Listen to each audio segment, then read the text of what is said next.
board to know, because it's come before you before, that I have ordered a survey for that particular property, but now I have to wait for the survey before I can address it with Mr. Gibson. That takes about 5 weeks. I ordered it about 3 weeks ago, so I'm waiting for that survey. So I'm not ignoring anybody, but the way the special magistrate has put it, this is nothing but extortion. For her to charge me $250 a day when I have brought up when I have tried to bring it up, she won't let me speak. So the last hearing that I had, I was probably out of line because I insisted on speaking. She wouldn't let me speak at the first hearing. So the second hearing, I said, no, I am going to speak because this needs to be on record. You don't have the right to belittle me. You don't have the right to call me a liar. You don't have this right.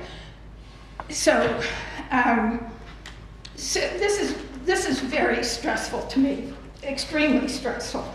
And Destin, I found out, they just had a case where they charged their code violator $50 a day. Why was I being charged, except for her to prove that she can do it, $250 a day for a carport that is not junking up the universe? You know, it's in well-maintained, it's on clean property.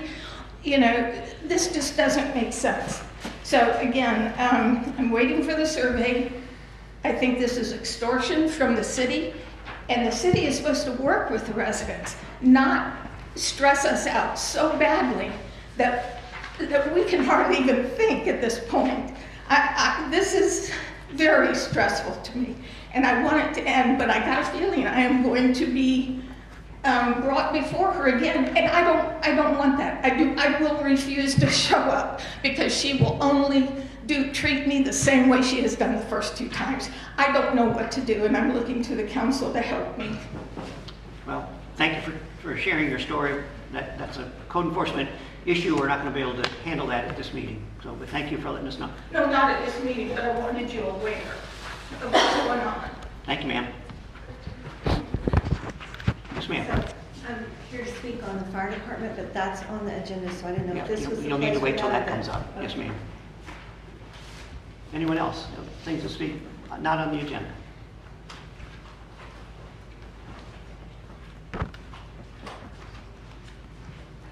Good afternoon. My name is Laurie St. Germain. I own the property at 24 Park Circle, and I'm here for 3 specific items. The first is that I came back on September the 4th, and after speaking with my neighbors, I established that Mr. and Mrs. Snyder, who own the property at 20 Park Circle, cut down 3 50 to 60 foot pine trees and laid them on my property, all the branches, and in addition to that, they replaced the siding in the front of their triplex, and that was underneath the pine trees. So I immediately contacted him and told him to remove that from my property, and he claimed that the city was going to take care of it. I said, you have crossed the line of doing anything legal, and I've looked at the statute for dumping, and anything in excess of 500 pounds of dumping is a 3rd-class felony. And second item is, eventually he did cry to the city, and they worked with the trash and the code enforcement to try to get the trees and everything off my property, which took about 3 weeks. The second issue is that I went to the police station after the three weeks was getting very frustrating because I couldn't do anything with my property. I went to the police station because I wanted to file charges against Mr. and Mrs. Snyder because this was just absolutely horrific for her neighbor to do this. And the police department was very reluctant to do anything about it, and I insisted that it is a violation of state statute and you need to pursue it. They said, oh no, it's a civil matter. I said, no, please read the statute, it's very clear. That was the second item. The third item is, I almost sound like I'm doom and gloom here, but unfortunately, I came back after being gone for a while on September the 4th and found my property had been broken into and the bathroom toilet was full of feces, and another bucket beside it was full of feces, and I can tell you that's not a pleasure to deal with. The third item is that a year ago, someone broke into my property at 24 Park Circle. They stole a crowbar and they broke into the condominium next door. They stole that lady's gun and her laptop and some jewelry. And I found out yesterday, after going to the court to get a copy of what happened to the case, because I've called the police department 6 times and have not gotten a response from them. So I finally went to the court to see what had happened. I got a case number. I went down there and I established that that the individual was actually caught, but only in dealing with the break-in, with the theft of the gun, which was next door, and the laptop. I have heard nothing from the police department regarding my property, and I realize it's, it's just a crowbar, but the point was there was a crime committed on my property as well for him to steal that crowbar and then violate the neighbor next door. So all of those items are very important for this community, and I'm sorry to say, I don't know, do I have crime written on my front and back? Because I came here thinking that this was a beautiful little community by the water, and unfortunately I seem to have encountered terrible odds. Thank you very much. Thank you for sharing your story. Anyone else have anything they want to share tonight? Seeing none, I'm going to go to item 9, resolution 9.1, 2024-12, resolution to amend fund balance and net assets administrative policy. A resolution of the City Council of Fort Walton Beach, Florida, amending administrative policy number 14, fund balance and net assets, to amend language regarding the Florida Building Code Fund for Florida statutes and updating terminology and wording to be consistent with the GASB guidance regarding the general fund, Florida Building Code Fund, and enterprise funds, and providing an effective date. Thank you, Mayor. This is just basically an administrative agenda item. Right now, our fund balance policy states that the Florida Building Code Fund establishes a 33% reserve for disaster and emergency, and that's against Florida statutes. When I was talking with the auditors the last time we spoke, we were looking at this. And so basically, this is just to update that and then update some terminology regarding GASB, which is the Government Accounting Standards Board. And the only major change is just saying that the Florida Building Code Fund will not carry forward an amount exceeding the average of its operating budget for enforcing the Florida Building Code for the previous 4 years per Florida statute.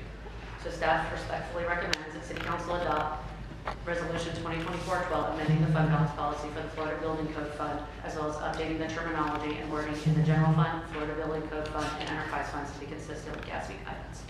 Thank you, ma'am. Any questions from council for Ms. Neighbors? Yeah, Go ahead. you had mentioned something there in the beginning about they said that wasn't allowed. What wasn't allowed? The previous staff that updated, I think it was in 2022, that was before me, if you look in the background on 1.2.3, they established a 33% disaster emergency reserve that we can't spend. So we do that in a lot of other funds, but you're not allowed to do it in the Florida Building Code Fund. Okay. So it's removing the 33% requirement? Yes. Gotcha. Other questions from council for Ms. Neighbors? Anyone from the public wish to comment on this? Council, when we get a motion.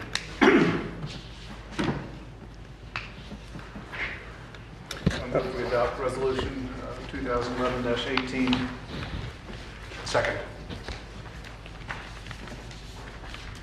Been moved by Councilman Nee, second by Councilman Allegretto, to approve 2024-12, a resolution to amend fund balance and net assets administrative policy. Further comment? Further comments? No, sir. Council, please vote.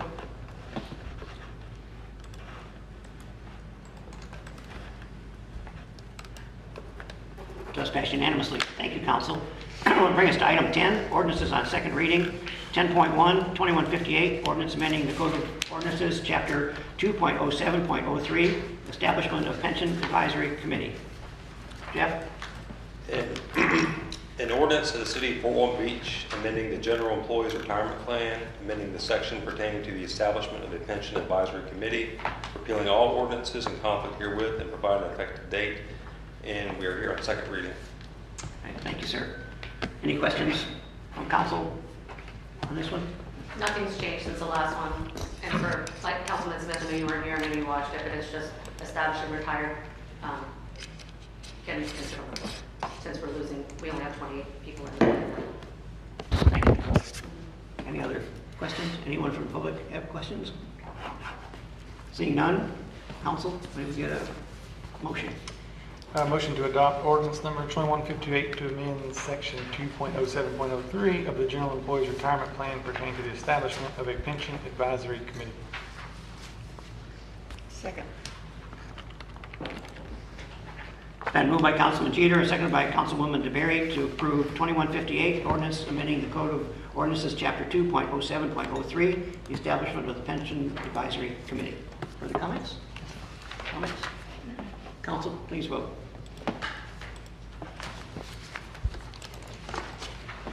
Thus passed unanimously. Thank you, Council.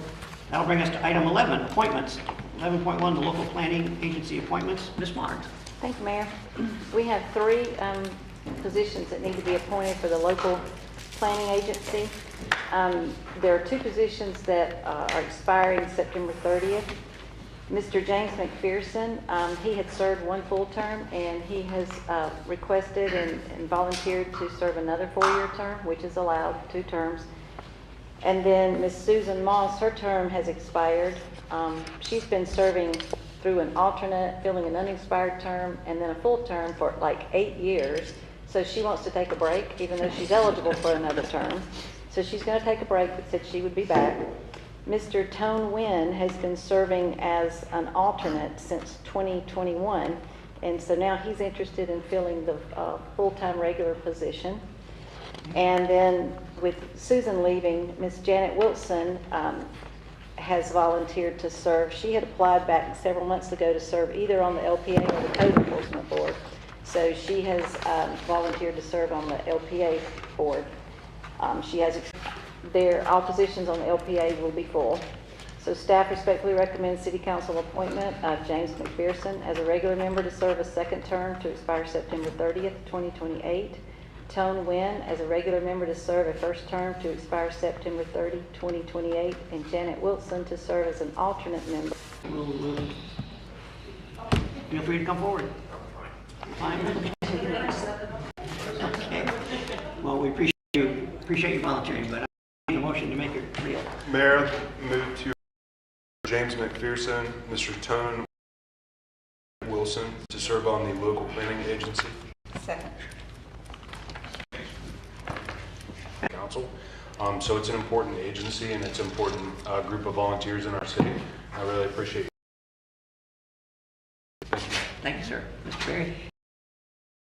I served with Mr. McPherson and Mr. Newen, and nice to meet Janet.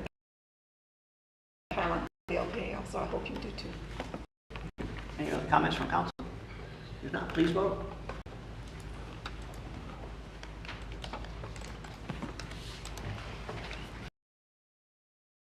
Thank you all for your volunteering your time and service.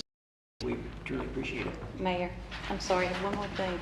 Somebody's phone is linked to their microphone, and every time it buzzes, it's picking it up on the speaker on the recording. So separate your microphone and the Check your phone. phones, guys. Thank you. I don't think I'm not guilty. But keep it close to you so they'll pick up. Sorry. Thank you. No, thank you for pointing that out. We're at item now 12, item action direction discussion. We pulled item 12.1. Item 12.2, Fort Walton Beach, Ocean City consolidation study. Chief Morgan. City of Fort Walton Beach, Honorable Mayor and Council. As you're aware, back in April of this year, Councilman Schmidt made a motion for us to go out to RFQ to do a consolidation study. It was on and passed. Fort Walton Beach consolidated Ocean City coming into Fort Walton, or it's making a special district. It was then discussed.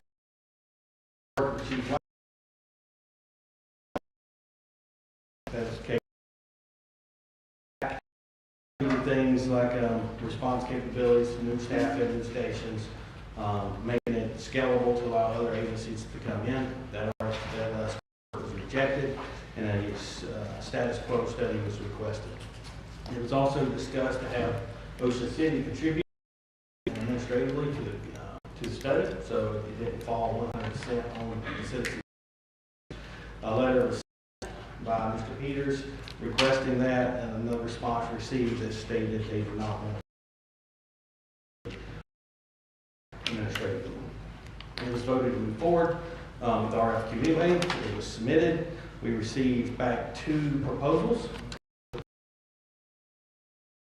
One was studied and one was picked. You see, Matrix Consulting Group was selected.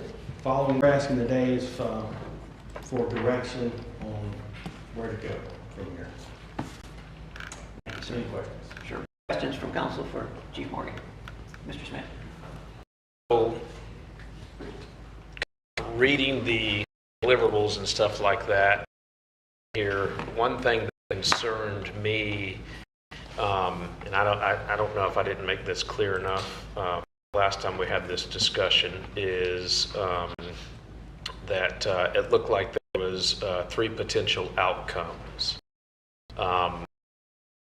that I guess were bid package. I guess my intent was any predetermined outcome and let the study present to us all of the information, so then that way we could get together, you know, as they'd have the information, we'd have the information, this board would have the information, their board of commissioners have the, everybody would have the information, okay, and we could generally kind of figure out between all of us what we thought was the best route to go if we decided to go any direction at all.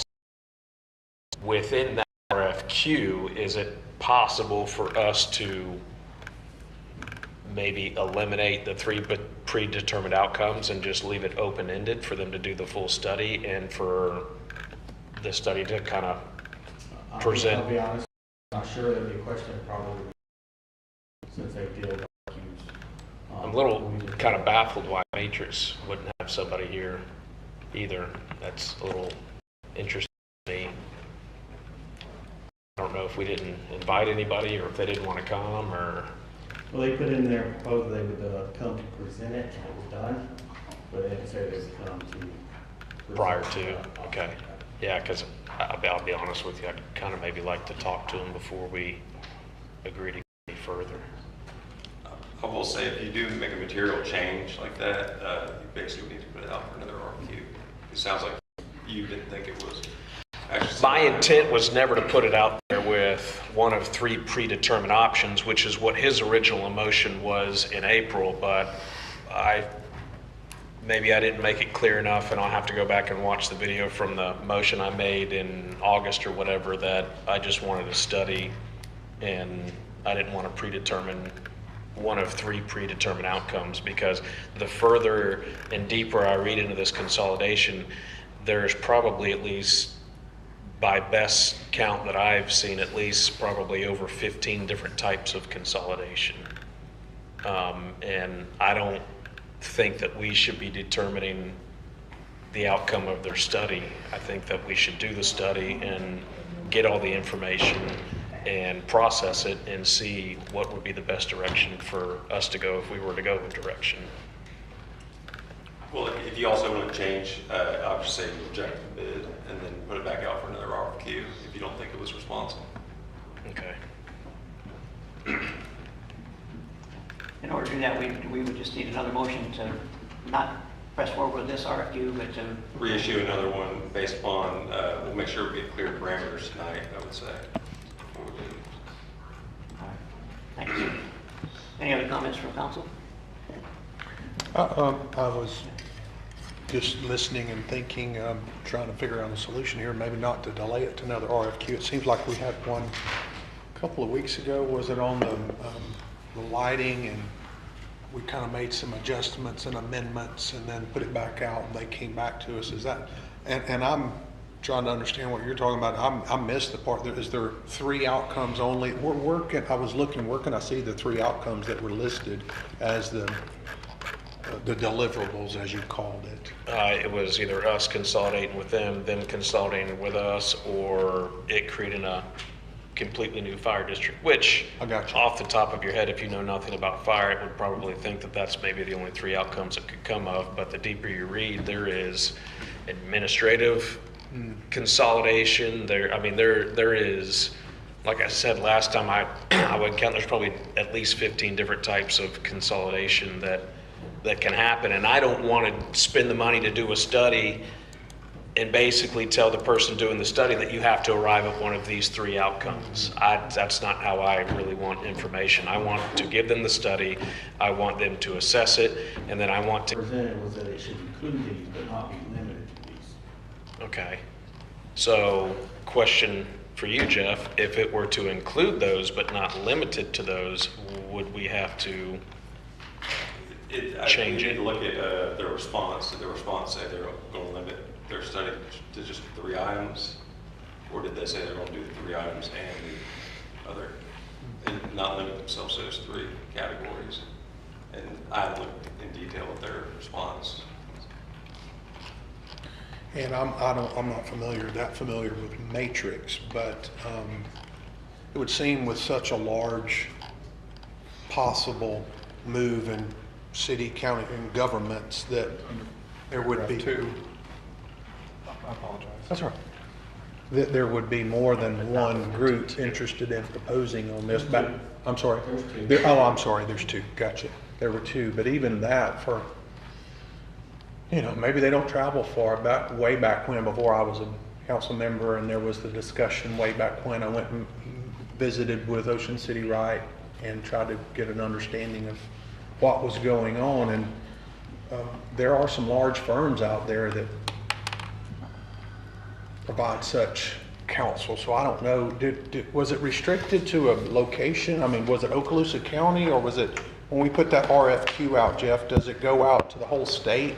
And these companies are not from, one of them's from California. Okay. And the other one's from, I think. Generally don't want them. Now, in my Well, they're opinion, these licensed in companies Florida. work their software, go back They've done and watch studies in council Florida. meetings.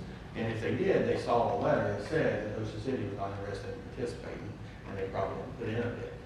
That would be my Participating in the money though, right? opinion. Or administratively? I don't know what administratively means for a consolidation study. It'll take a lot of paperwork to get it done. I'm sure it likes a lot of paperwork for your business as well. Sure. Yeah. Mayor, can I ask a question? Certainly. Thank you, Chief. Is it possible that we could hear as well? I know there's representatives from Ocean City right here. Is it possible if they're willing to speak and just kind of talk about this in general, and whether this is a study that would be in any way of interest to them in the future?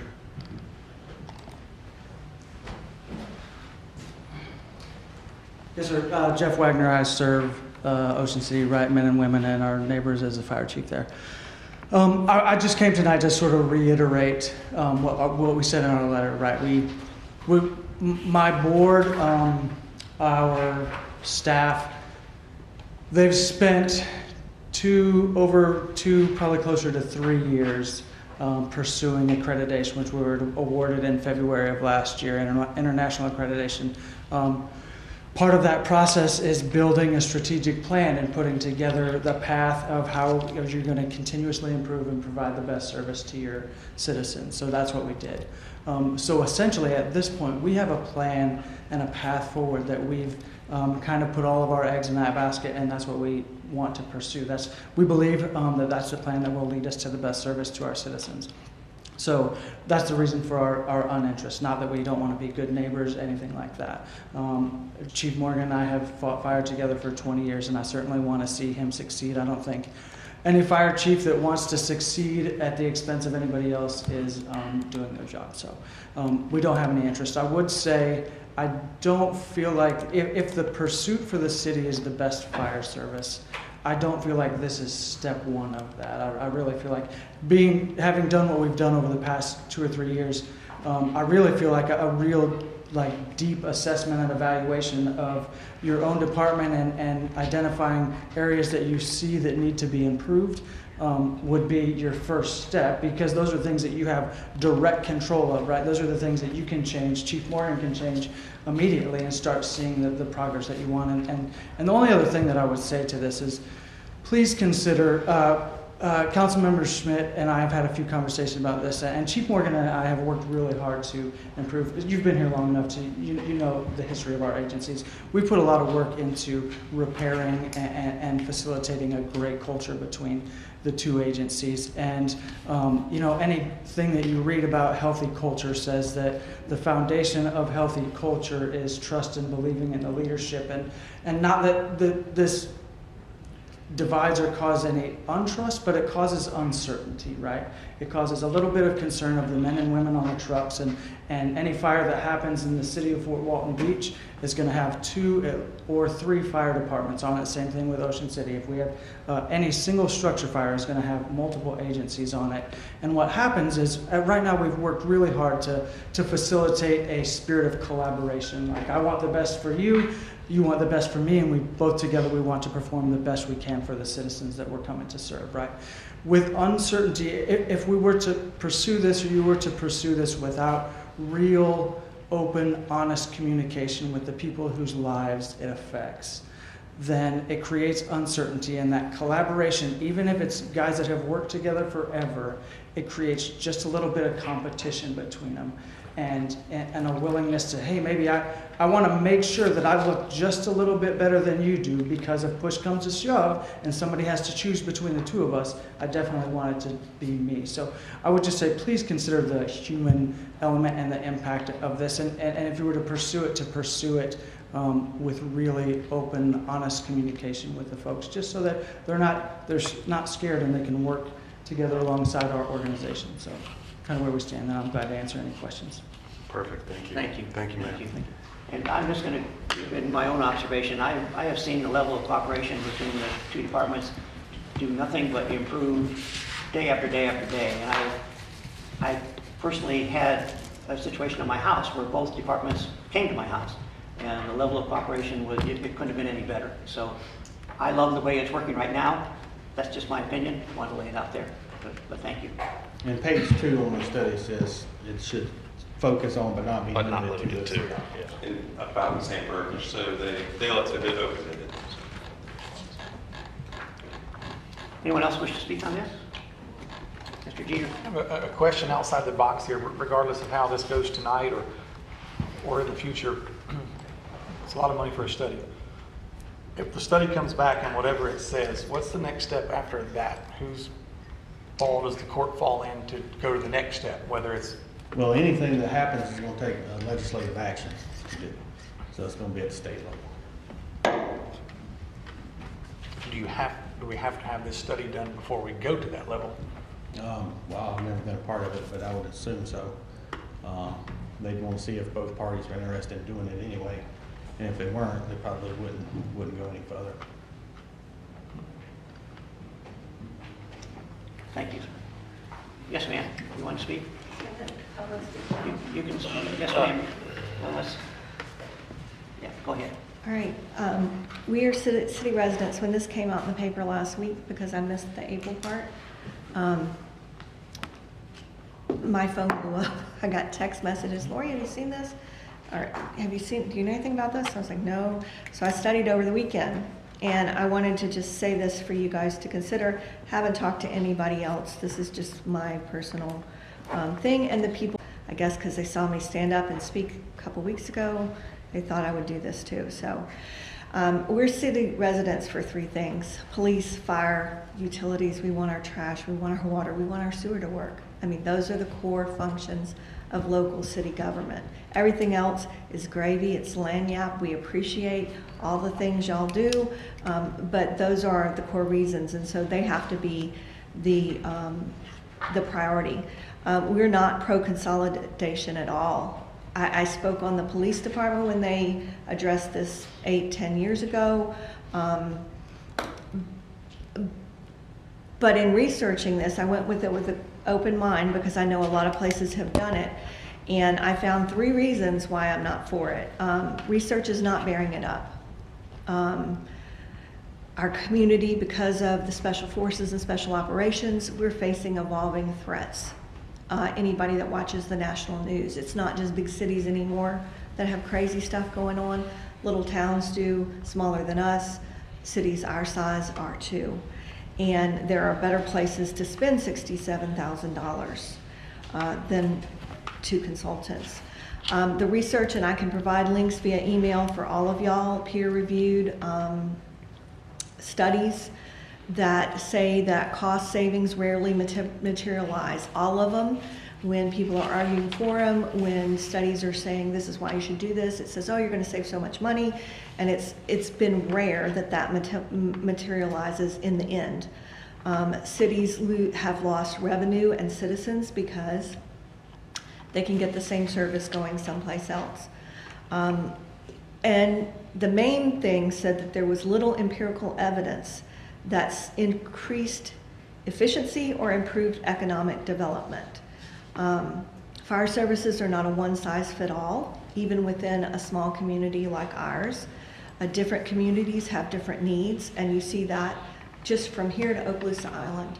They have high-rises, we do not. We have 4, maybe 5 that I can think of. We don't need that equipment. We don't specifically need that training. It's good if we have it, but we don't need it. We can consolidate. When he was talking about 12 different kinds of consolidations, yeah, I mean, there's at least that.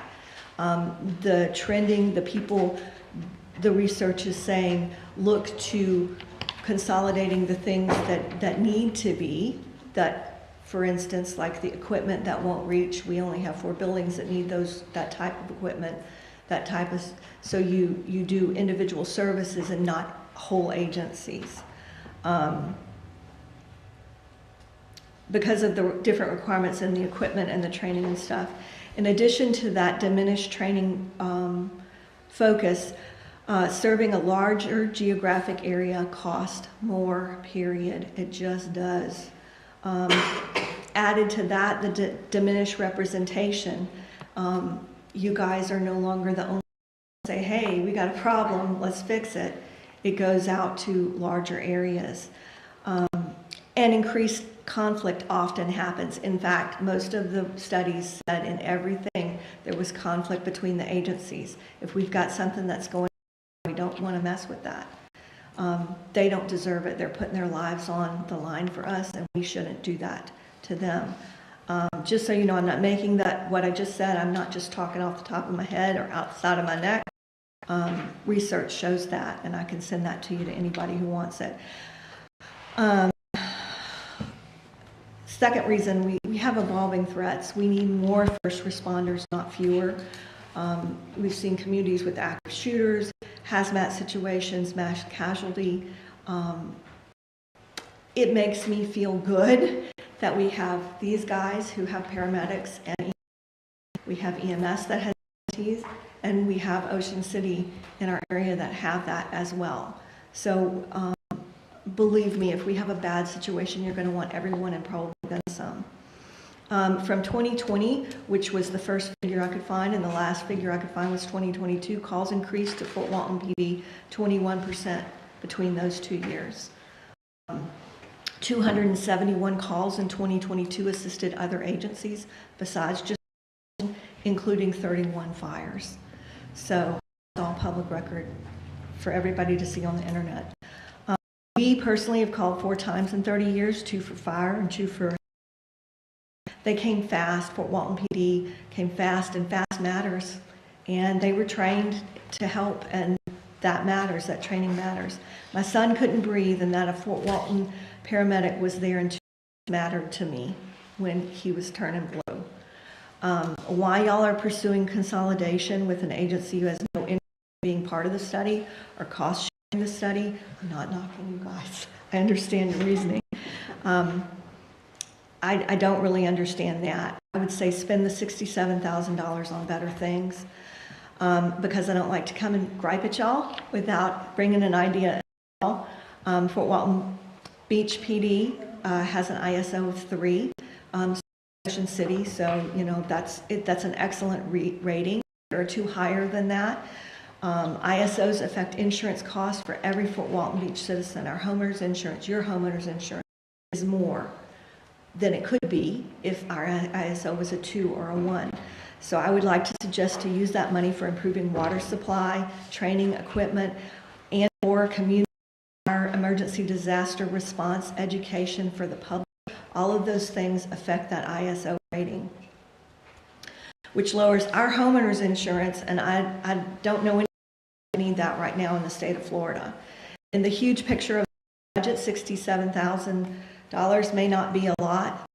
Directing it towards improvements which would lower all of our insurance rates seems like a better solution than paying consultants for a study that part of the studies don't want. So if reducing the ISO is a bridge too far for only $67,000, give the firefighters bonuses. I'm sure they could use it, or raise compensation so that we would have less attrition for people going to places where they can make better money. Or a year of the Christmas lights. The cost is about. What I'm asking y'all is to please be strategic, give us a long-term benefit for our tax dollars, keep our fire department, improve our fire department, prepare our city for what is easy to see coming. Mayberry does not exist anymore in the United States, and neither does 85 Fort Walton Beach, which I dearly loved. We need more first responders responsive to Fort Walton Beach citizens and surrounding communities, not fewer. Thank you for your time. Thank you, ma'am.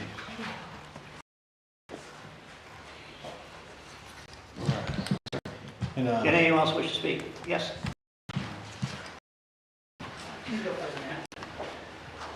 I'm the last president of the Fort Walton Beach Professional Firefighters, and treasurer of Professional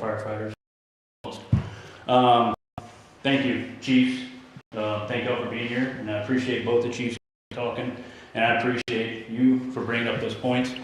I agree with everything they said, and I have a good way that you can benefit is do away with the study, because I walk the halls every day, and whether it's your intention or not, there is a buzz about the station, or both stations, are in jeopardy, or not statements that have been made up here, or even just the study in general. We are, because we are the second lowest or the lowest paid.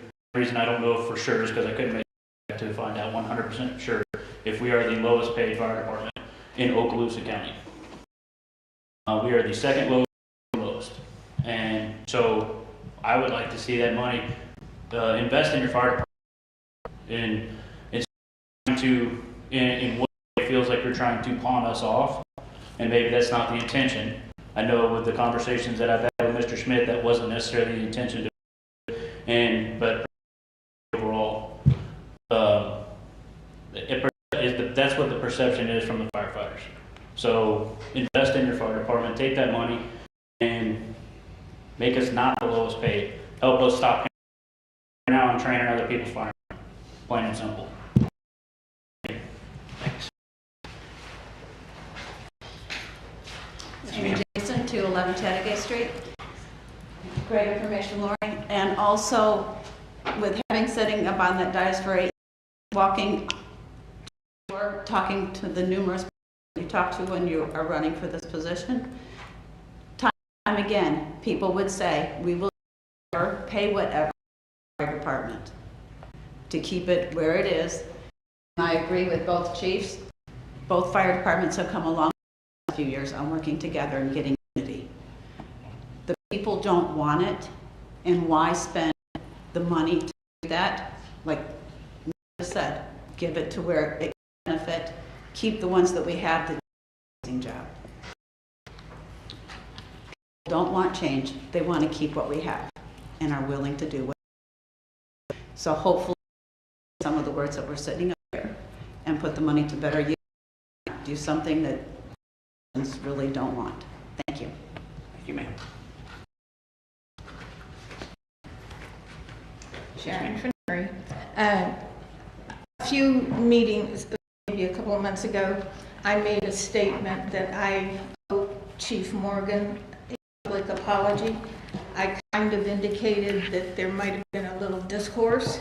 I apologized to him afterwards because I wasn't politically correct.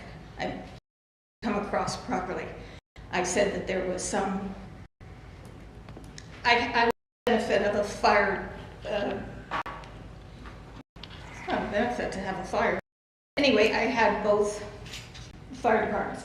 So again, I apologize if I gave an indication that y'all didn't get along. You get along great.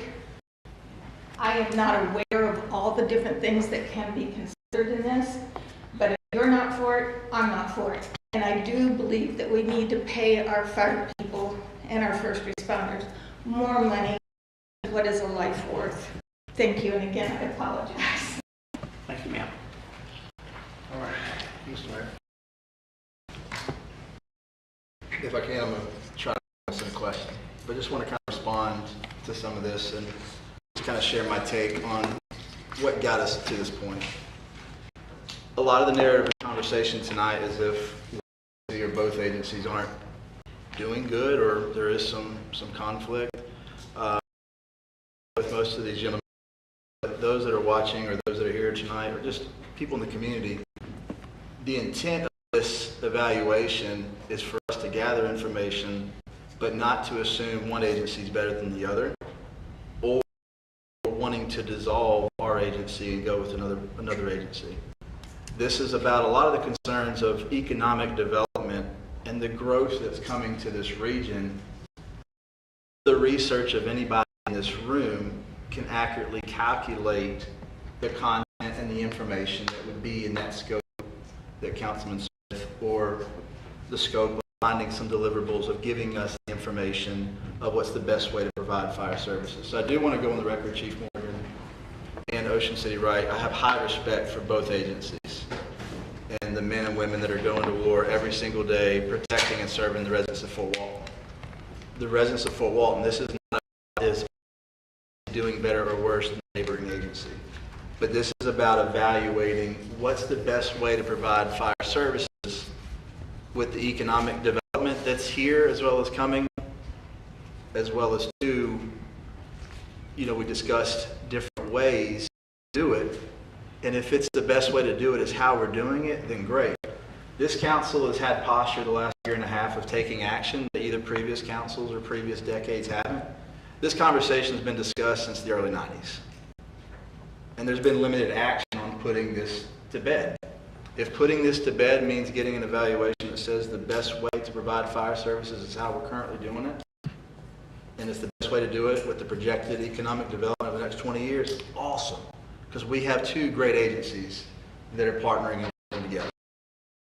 So just want to kind of put that out there on the record of what this really is about from my perspective, of not is one agency doing bad or do jurisdiction have the benefit of having one agency over the other. But instead, I understand around the coffee pot why morale sometimes can be challenged. I respect that. Leadership, there's some things that we got to zoom out at 30,000 altitude to see what's the service for the residents of Fort Walton Beaches and the businesses. So the question is Matrix able to provide that scope that we saw on page 2? Is it give them enough leverage to be broad enough to not have a predetermined deliverable, but to do the study and evaluation that Mr. Smith was alluding to? Sir. Well, I can't answer that. Of course, I'd have to be to them, but I'm assuming it does because it's a broad range to include, but not be limited to. Okay. I've read studies in the past presented the same way, and they come back with administrative consolidation, personnel consolidation stuff. So I'm assuming it would include it as well. And I'll share if somebody wants to hear it because I'm going to share it. Yes, I think Ocean City is great. Provides great service. I think Fort Walton Beach is a great department. Provides great service. I think if the two was together, we provide a great department and a great service. However, I don't think you're going to see an increase unless both areas are willing to spend the money to do so. So between the two agencies, it was ran over 13,000 calls in a year. That's 35 calls a day. That's a call every hour and a half for all the stations. Okay, that's going to tell you need more personnel, more apparatus, more equipment, more stations.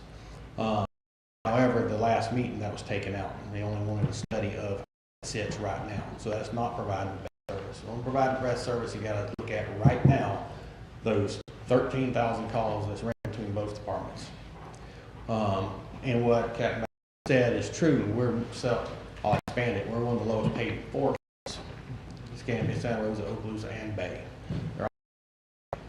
Okay, but people are still happy to work, motivated.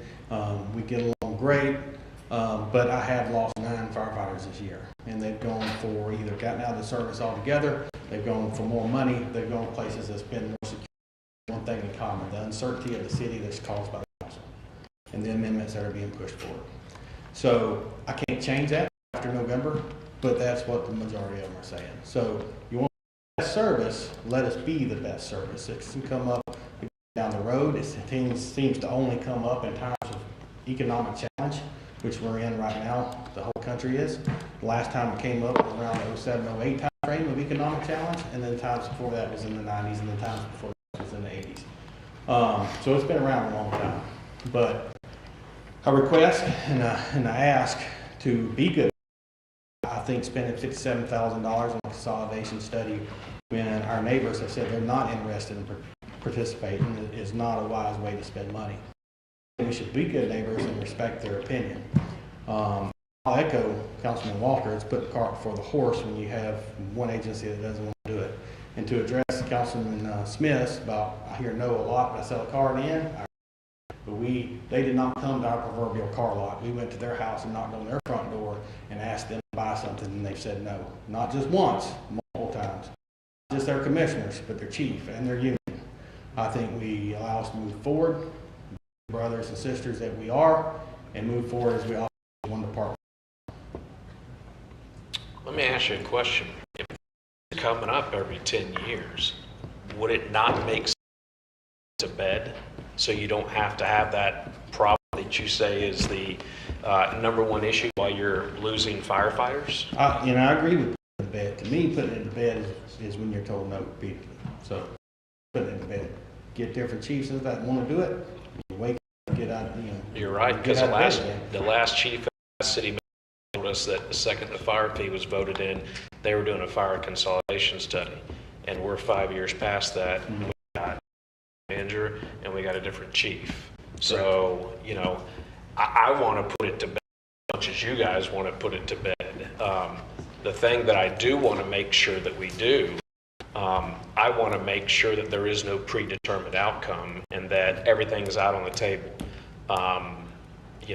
I think that everybody in this room is probably smart enough to look and have a discussion and be open and be transparent and bring everybody in and say, hey, look, is what we're doing the best way? Is there another better way? And I fully understand where those guys are at, but do this study and you get it out in the public domain, who's saying there can't be a change? You don't get that unless you do the study, I feel like. And I feel like if we can put this thing to bed one way or another, it's like everything we do in this town. We kick the can down the damn road. I mean, a bridge is a perfect example of it right there. And I'm not a kick the can down the road. I'm a look you in the eye, tell you, and I go do it. And, I'm sure your firefighters have pretty strong opinions about me, but the one thing that I guarantee that any of them can say is or willing to say, I'll meet with any single one of them. I'll look them in the eye, tell them my intentions. I'll be very transparent. I believe there were some insinuations. The lady that came up and spoke, she gave the cons, but she didn't really give the pros. And I agreed with her, but the one thing I didn't agree with her is the insinuation that we're going to lose firefighters. I don't know what the study would say if we do it, but just in my head, the area isn't getting any smaller. I don't see how we do it with any less firefighters than we're doing it with. So I probably have a feeling that when the study, if we get it pushed and comes back, it's probably going to tell us we need more firefighters, would be my guess. So, you know, I don't want, I understand the coffee pot talk and this and that and everything else, but this is what I would tell you is you're a product of your environment, and if leadership is in there talking negative about these things, it's going to bleed down.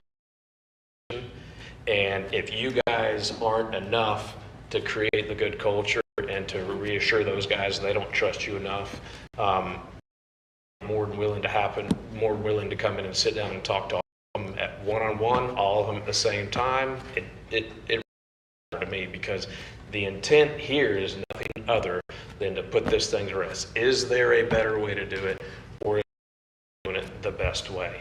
And you know, I understand where they're at, and that's a whole other set of issues right there. I don't think anything's going to happen overnight. Even if they look at this study and say, hey, yeah, that all does make sense, I can guarantee you that because it's a legislative action, that if anything were to be done, much less than some small things, that it's going to take a long time to get done. So at some point, you know, I feel like we've got to study this, to look at it, and either put it to bed or start the ball moving, because it's going to be a long process regardless. My best guesstimate is that today, if we agreed that we were going to do something and to legislative action, it'd be 5 to 10 years before that happened. So, you know, I understand what you're saying, and I will finish with a question to make you happy. Will that make you happy? I'm not running the meeting, man. All right, then I won't. I'll just shut up now. Mayor, can I ask a question? Yes, Mayor. When's the last time we had a fire consolidation study? We've never done that before? I mean, everybody keeps saying that we're kicking the can down the road, and we've been wondering about this since the 1800s, but... Yeah, it was 0708. 0708. So the time that a consolidation study was proposed was back, I believe it was, because it was when I first got hired, it was between 07, 08, and we had every single fire department on board, and then some leadership changes happened, and then it all kind of crumbled. But that was the last time. But that was a study that was brought on by the locals, the unions, that was going through the International Association of Firefighters. They were going to come in and give us a legitimate study on where we needed, if we needed rescues, because the little bit they started was that we did need more stations. If I can address one other thing, since I'm already up here at the microphone, is just to clarify, our leadership's not running down the hall and complaining or anything of that nature. I would challenge all of you, if you want to, because you're talking about us, come down and visit with us. We'll put you on a truck, you can ride with us, run calls with us. I've done the training where I've tried to let y'all run through all in smoke-filled buildings, cut cars open so you guys understand a little bit of what we do, to kind of open your eyes, and are kind of the source experts. So if you want to come and talk to us, because I'm going to be honest with you, I've only seen a couple in the firehouse. You let me know when you want to come, I'll set up, you can come, talk to all 3 shifts, whatever. But just to clarify, because I technically am one of the managers, I'm one of the captains, I run the crew, and it's our goal to, as our chief, the battalion chiefs, the captains, is we rule the children, we make sure that we're doing our job, and we still have a good time to work. But what I can tell you is that this job, from what we've learned, it's killing our hearts. Everybody gets cancer, and our brains are always messed up. So we have to have a little bit of fun. So when we tack all of that on top of the constant discussions that are had down here about people that they feel are talking about them but haven't come and seen a little bit of what they do, that's where some of the problems and discussions come from. It's not from our leadership. It's not from the chief or the battalion chiefs or the captains, because our goal is to make sure everybody goes home, we have as good a time as we can have, and when we're not dealing with people's worst days. Mayor? Thank you, sir. Can I ask him something real quick? Certainly, go ahead. Just a curiosity out of that, you're saying that study that was done in 07 and 08, it was never completed? No, sir. So as far as I know, there has never been an actual study that has been, they put pen to paper, because for one reason or another, it's, a lot of it comes down to money or, I think at the time, like I said, the leadership changes, so minds changed. So as far as I know, there's never actually been a study that's been completed. Okay, thank you. And Mayor, if I can continue. Yes, sir. If I could, so my goal is to be an ISO too. So ISO comes and does another evaluation every few years. So ours is coming up. Should be probably next year. Last time they were here, we were less than 5 points away from a 2. So we've made some changes that should push us over that, and we will be an ISO 2. So we recently received an email from, I think as a group, I know I got it, from a woman who lives in our city who our property insurance has gone so high. This is a way that we could help address that woman's concerns and many other concerns, my concerns, everyone's concerns. I know it's not a ton of money, but it's something, right? Yes. Some people are out there struggling and we're looking for ways to help them. We can't buy an insurance company and insure all the people's homes that live here, but if we did have a ISO 2 fire department rating, we'd be a little closer to helping some of those people out, correct? It would help. I Okay. can't tell you how much, but yeah, it would help. Gotcha. And then my final question is, if we were to say that this went through and we get this study and it says whatever it says, if we were to lose control of our own fire department here in the city of Fort Walton Beach and move to more of a model where, you know, for instance, the city of Destin used to have its own police department. And then they decided, hey, we're going to go with the sheriff's office because it's going to save us money. Sheriff's office does great work. Sheriff's office is a great department. I know many officers. However, when you get to control your own department, you have a level of control, whether that's how many people you have on your staff, whether that's the equipment that you use, whether that's the training regimen that's right for your own specific area. You control the budget, you control everything else. In your opinion, would it be a positive thing if our city didn't have control of its own fire department and how much money that cost us every year in our budget? You know, it would not. Maybe that's a question for Ms. Neighbors, I'm not sure. It wouldn't be positive. You look at the city's millage rate, it's 4.6116, and the percentage of what the fire department budget is 20.4 or something. So if you took 20% of that, then roughly 0.98 mills is going into the fire department budget. If we were to become a special district, then that's a separate millage rate that's going to be charged to the citizens, whatever that may be. Gotcha. And that's all for now. Thank you, Mayor. Thank you, sir. Mayor, Yes. as it relates to the ISO rating, I remember this from the fire fee. Once you kind of get below, I think it was a 4 or 5, it doesn't really change the insurance rates according to the insurance providers that we had talked to. It's probably not drastic. Can you? Since I'm not an insurance agent, I couldn't tell you exactly how much it would change per thousands or whatever. But I can tell you, you know, part of the reason Representative Manny did what he did with the Dorcas Fire Department is because they were in danger of losing their fire rating that they had, and I'm not sure what they had, which would increase their insurance. So by them, him interjecting and getting the Board of County Commissioners underneath that fire district instead. Now they don't have a fire department. They're getting mutual aid from North Okaloosa, City of Crestview. Now, I can't tell you if that helps or not, but that fear of losing that rating is what pushed it. So we keep talking about ifs and whats and possibles and this and that and everything else. I don't know. It seems like it would just make sense to get rid of all the ifs, the buts, the wouldas, the couldas, the possibility. You don't believe that it would be smart, I guess, at this point, to put kind of all these assumptions that we all have because none of us have the information to bed. To me, if everybody was on board, yes, it would. And let me say, you know, there's always talk about, there's just too many chiefs that don't want to lose their job. I'll tell you right now, that's not if we were to consolidate, the only position you may lose is a chief. And I've been here long enough, I'm close enough to retirement that I would walk away so that man could be the chief. I'm not gonna make somebody chief between me that can retire in a year or him that's probably got 10 years. So I'm not afraid of losing my job. I don't think anybody's got the intention of anybody. I know, losing but their I'm job saying, up I've here. heard that too. You know, every time the consolidation fails, it's like the chiefs don't want to lose their kingdom. It ain't about that for me. And it's about doing what's best for the citizen and what's best for all the neighboring agencies. And if all the neighboring agencies is on board, and when I say you want to provide the best service, you need to include across the bridge as well, not just us two. Then sure, we get their questions answered. But if they're not on board, don't matter what the result says, it's not going to happen. And it's just a waste of money, in my opinion. Ultimately, that was not my motion, that was council's. It's not my decision, it's just yours. So if it's a success story, it's yours. If it's a failure, it's yours.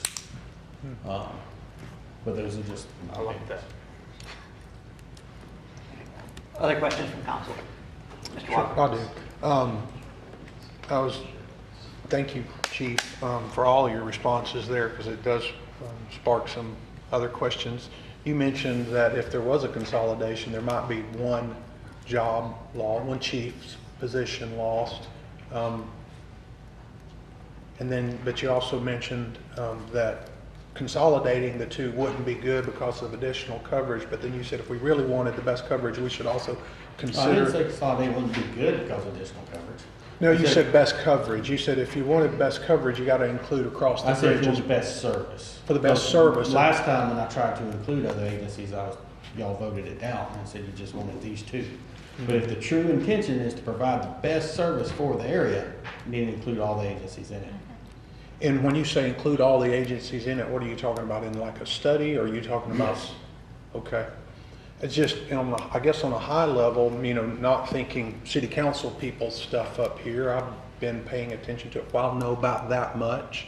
But for a consumer out there, the citizen taxpayer, they're like, well, isn't that Okaloosa County Fire Department? It's like, no, not really. Each place has their own. So it just seems in a merger acquisition thing that one is all the communications, all the training, all the administrative, all of the insurance, all the retirement, everything that falls under one umbrella provides an opportunity for improvement.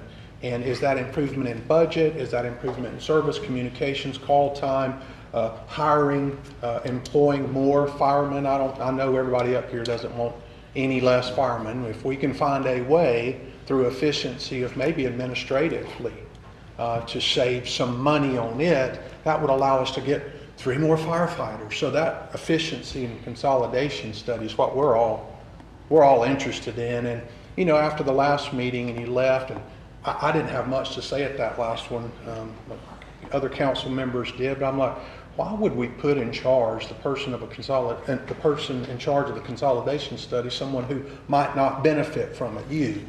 And that's where I'm glad to hear that a study can come from an outside party. I don't know if Matrix is the one. After all this, it may be advice to you to consider a tabling of this until you talk to Matrix and get some more information on it. But I know in mergers and acquisitions in the business world, when they do it, they're doing it for efficiencies and things get better. And that's usually money on their side. So if we're talking about needing some more firemen, what a great way to get it, to combine a number of precincts, if you will, combine them to efficiency level. I think it was at the hiring of the city manager. I talked with one of the gentlemen there about consolidating, and I might have spoken with you about it as well, but was it the call out that was the good idea for the consolidation? You brought up a conversation at that meeting about consolidating dispatch. Well, that's a whole nother beast there. You want to tackle that one, you feel free. You haven't done less than a try. No, I mean, it's just I like to hear about it and learn about it. And why wouldn't that be a good idea? Because in my mind, and if you make a phone call to 911, who are they going to call? And it's like, well, I'm calling the station, which I know that happens now, but there is an efficiency when you bring people together. They don't call the station, they call 911, which goes to Central Dispatch in Niceville, which is ran by the sheriff's office. Right. And then they call us out. And they have to know which house to call, right? I mean, call your station or Ocean City Right Station. But it's all predetermined and designed and used through computer-aided dispatch, and it pops up automatically. If you've never been there, go take a visit. No, I have. I really liked the mutual aid, because the mutual aid kind of gives me more interest in this. And it's like, well, there's really nowhere in the city, including unincorporated Fort Walton Beach, that can't get your service. right? No, correct. I mean, if the phone call comes in and your station has one out at that end of the location, it'll come to the next one closest, which might be Ocean City Right. So we're all covered by Ocean City Right and Fort Walton Beach all the time. That enforces what I said earlier about we operate as one big department. Yeah, and then so when we think about consolidating those two, I don't know the reasons, probably would never know the reasons for the fear of consolidating. My excitement, and I would hope, and I might come speak with the, I think the gentleman called them wrangle the children, but I don't think of them as children. I think of them as people who are out there that we need doing the work. We need your chiefs, we need your captains and everything else, but the more firefighters we can have on the ground, the better we're going to be. And if we can achieve that through a form of an efficiency study to find out what might be done better for less money, we might get more firefighters out of it. So I would support it, but if you need more time to chat with them. Is it more people or is it less money? Because you said both. So if you want more people, it's going to be more money. And you can start by doing that now. Well, it really, yes, sure. And mergers in the corporate world, and for example, and we'll talk about yours. So yes, administratively in Ocean City Right and yours, there may be a level of administration there that does lose their job. Yeah, maybe. But I'll tell you now, I'm doing 2 jobs because I lost a deputy chief 2 years ago. Sure. So. But those administrators who are duplicating the work, whether it's in fleet maintenance or in HR, right? We've got them operating at Ocean City Right and we've got them operating here. So if Ocean City Right comes here, they get the benefit of it. So there is a level of management that usually takes a hit in any merger, but the ground forces, the people we want, I mean, I like the dispatchers too, but I don't need 2 of them if one can do it. But I need my firefighters. So if we combine those administrative forces and save enough money that we can hire 10 more firefighters, I don't know. That sounds good to me.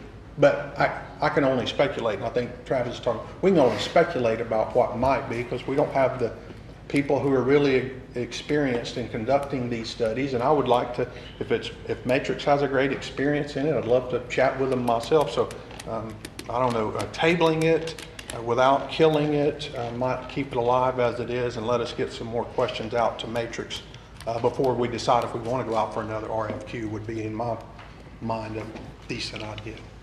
Thank you, Chief. Gotta get water. Mr. Keener. Thank you for all the times you come here and speak and answer questions. There's other people that have worked up here a lot longer and have more of a background from what I've gained in the last couple of years. I share the same feelings as everybody in this room.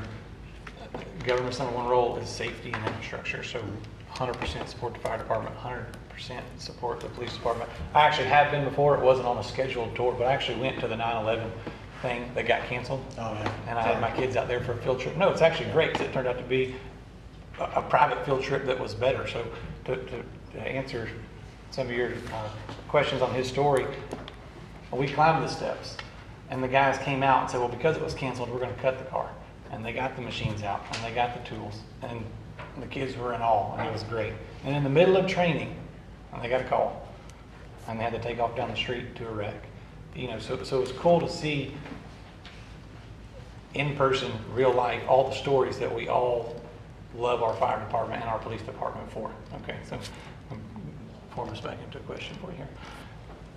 I don't like studies. Every time I've gotten a study, I've told Mr. Jeff this. I've paid for studies before, and at the end of the study, it says, possibly, perhaps, maybe, if you do a second study, we'll give you the answer you want. So this one scares me in a sense of, I do think it is the right thing, as Councilman Schmidt says, from 30,000 feet altitude. I wish 30,000 feet altitude would have been 30 years ago, because we do have Okaloosa Island now, and we do have Ocean City Right, and we do have Fort Walton. This could even encompass our roads and medians like we've discussed. I wish we could annex, I wish we were all one big city and all one big team and all one big department. And I know we're all one big community and we all do get along, but I'd like to maintain roads and medians a lot better than we can too, but we have to annex all those in. So I wish our department was bigger. I wish we could have done this directly years ago. I just feel on this study, we may only be touching the surface and poking the bear, and I don't want to spend a bunch of taxpayers' money to get a piece of paper that we then still like I was asking earlier, we're gonna get a piece of paper that we have no power to do anything with. It's just gonna be a piece of paper that's gonna be a news article that's gonna lay on a shelf for many, many years until every department wants to play. It's evident that every department doesn't want to play. So my question to you would be, if this were a good idea, and it did include all the departments, it seems like you'd be willing to play. You'd be willing to, I'm not trying to open another study. I don't like this one, but you would support a big one. If you said, look, let's get the whole community together, let's get all these departments together, let's get everybody to pitch in, because it is kind of like, you know, we've heard business analogies up here too. Acquisitions and mergers are great. You're able to eliminate this and cut the fat and do this, that's great. But somebody wants to buy and somebody wants to sell. If you don't have that. Oh, yeah. No, if everyone was on board with that and was willing, and then all the powers that be said, listen, everybody's on board, it's gonna come together, we're gonna make it work, we're gonna spend it, but it's been my experience a lot that it's like, ooh, that's too much money, I don't wanna do that. And it was very humbling to hear you say, I'm not gonna be here a year anyway. So is it something that you would say, really the first step, the ground level of this is not wasting taxpayers' money on a study? The first step, the ground level of this is that maybe have a workshop like we always have. We get all kinds of stuff done in the workshop. It doesn't necessarily have to be here. It may need to be at the county, the state level, but all the agencies got to get together and be on the same page to start with. Correct. That'd be the first step, because I feel like we're trying to force something. That's my opinion, yes, that'd be the first step. And then. Well, you're the fire chief, so I'm gonna go by your opinion. Yeah, and then you're not putting the cart before the horse. You're towing what you need to tow. I think we're kind of lowering your morale and poking a bear we don't need to poke, and I just don't know if at the end we're going to get the results. Whatever the study, if the study says it saves us X amount of money, we still can't do anything. If the study says we need 10 more firefighters, we still really can't do anything. I mean, because we're just going to take the piece of paper somewhere else. So I feel like we should maybe start there and work backwards, whether it be the state or all the other agencies, and get on the same page if we're ever going to get this done, or you let a sleeping dog lie, because obviously it's not going to happen, because Yes, sir. We share the same opinion. Well, I really haven't until tonight, but summing all this up, putting it together, it's kind of really makes me scratch my head that I don't know if it's something that's very wise to do. Mr. Allegretto. I just am surprised to hear some people on this board say the way to make a government agency better is to make it real big. Like let's make it a bigger agency, and that will really solve the inefficiencies. Like there's never been a bad private merger before. Like there's tons of them. There's huge lists dedicated on news sites to worst corporate mergers of all time. There are so many things against this that I just really don't understand why we continue to do this. There is no question. I just wanted to say things because everyone else was saying them, and I've really been wanting to say that the whole time. And I'm glad you did, sir. Thank you. Mr. Berry. I've talked to the fire chiefs in our district, in our area. None of them want to consolidate. None of them want to do it. We have mutual aid. You guys work great with each other, and I'm proud of that. I'm so proud of that. If you need more people, ask. If you need more what, ask. I will. Thank you. Well, and at least we can talk. We're talking now. You know, and I agree with you. I don't want to speak to the higher power, whoever, you know, and arm wrestle with them. I like the way we have it right now. I've talked to Walton County. I talked up in Crestview. I talked, you know, everywhere, even Laurel Hill, you know, Baker, all of it. They don't want to consolidate. So why are we doing this? I'd rather give you the $57,000 and give you guys a pay raise. So. Well, this is my opinion. Council, we're at the point. Can we get a motion? One way or another? I will make a motion to postpone.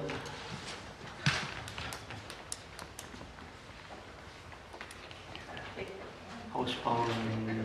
Mr. Burns, Are you trying to table to a date certain? Well, is it postpone or one's to the end of the meeting, the other one's to another meeting? Postpones the current meeting. Okay, so If you table. want to table it to a date certain, you select a date. If you don't pick a date, then I'd say probably I'd like to make a motion to table it till I guess we only have one meeting in December, the December meeting? Yeah, I'd have to find out from my purchasing manager how long the RFQ would stand. I don't know that off the top of my head too. But if we'd have to go back out, Yeah. I'm not 100% sure. Just Yeah. enough. Yes, you might have to reject the bids and you could send it We'd back have to go out. right back out and start over. I mean, I don't really want to give someone $57,000 that wouldn't even show up and talk to us. So at this point, I'm not really worried about that aspect of it quite No, yet. I'm just giving you information. So,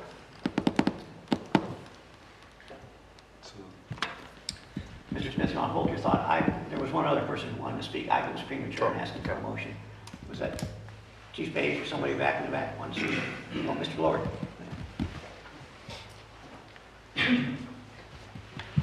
Captain John Johnston, I'm retired from Ocean City. I'm now commissioner. Give you a little background on your own department. I've probably been around the fire department here more than any of you have been in life, some of you.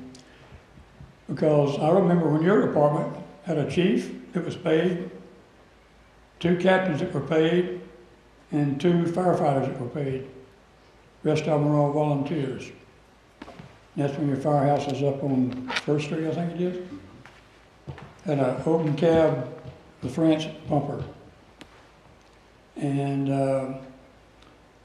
over a period of years, all the volunteers, they started retiring from their other jobs and whatever, and became paid firefighters in Fort Walton, and actually retired here. Your Chief Lee, a lot of you knew, Chief O'Black, they all started as volunteers. That's how far back I go with them. And we've had a mutual aid agreement ever since day one. And it's been working real good. And you start trying to put fire departments, hit fire departments, that doesn't work. And I think possibly Mr. Jeter here has got a very good opinion about this situation. Instead of you spending $50,000 or $60,000 on some kind of a study, putting that toward the fire department and getting support 100% to the chief. And when he asks for something, it's not something he would like to have. He's going to ask for something that he needs. And you start supporting him like you should. And that way, the fire department, the firefighters themselves are going to have a better opinion about their position and job security, and start hiring more firefighters. Merging the fire departments. I know you're a businessman and you grew up in it, and most of you have your own businesses. But fire departments are a totally different thing. Getting bigger doesn't mean you're better. When you support your fire department like you should, and the chief doesn't have to walk around wondering about who he's going to have on duty next time because of the pay grade or whatever, then that's not his problem. His problem is he's not getting support from the people he should be getting support from, and he can't support his people when he doesn't get support. So I think Mr. Jeter's got a very good idea here, and if your department gets up to the level it should be, you're going to have the number of firefighters you need, and you're going to be obtaining them, and the chief's going to be able to do his job. So, you know, we've already put it in writing to you that we are not interested in doing this whatsoever. And if he gets the support he needs and should have, then you're not going to have to go outside and start looking for something else. Your fire department's going to be the fire department that it should be and what he'd like to have. Anybody got any questions? Thank you, sir. Appreciate it. Thank you for the time. All right. Is anybody else wanting to speak? I'm so sorry I was premature in asking for anything else. All right, back to you, Travis. yeah, I'd like to make a motion to postpone this to the, or table it to the December meeting. And just a point of clarification, are you wanting to reject Matrix because Nicole did indicate that they might have to reject them all, that it's not brought back for a certain time? You want to- Yeah, I would reject it at this time, yes. Would you also like to amend the way that the new RFQ would be put out? Is that part of the motion for a new RFQ if we're tabling this until a date certain? You could make a new, you could either do it as one motion or you could do a separate motion after the motion to table. It might make more sense to do that if y'all want to really nail down the RFQ. If you're just rejecting bids tonight, you can come up with the wording, and we've got 2 meetings in October and 1 meeting in November before that one, before we put it on the agenda, so.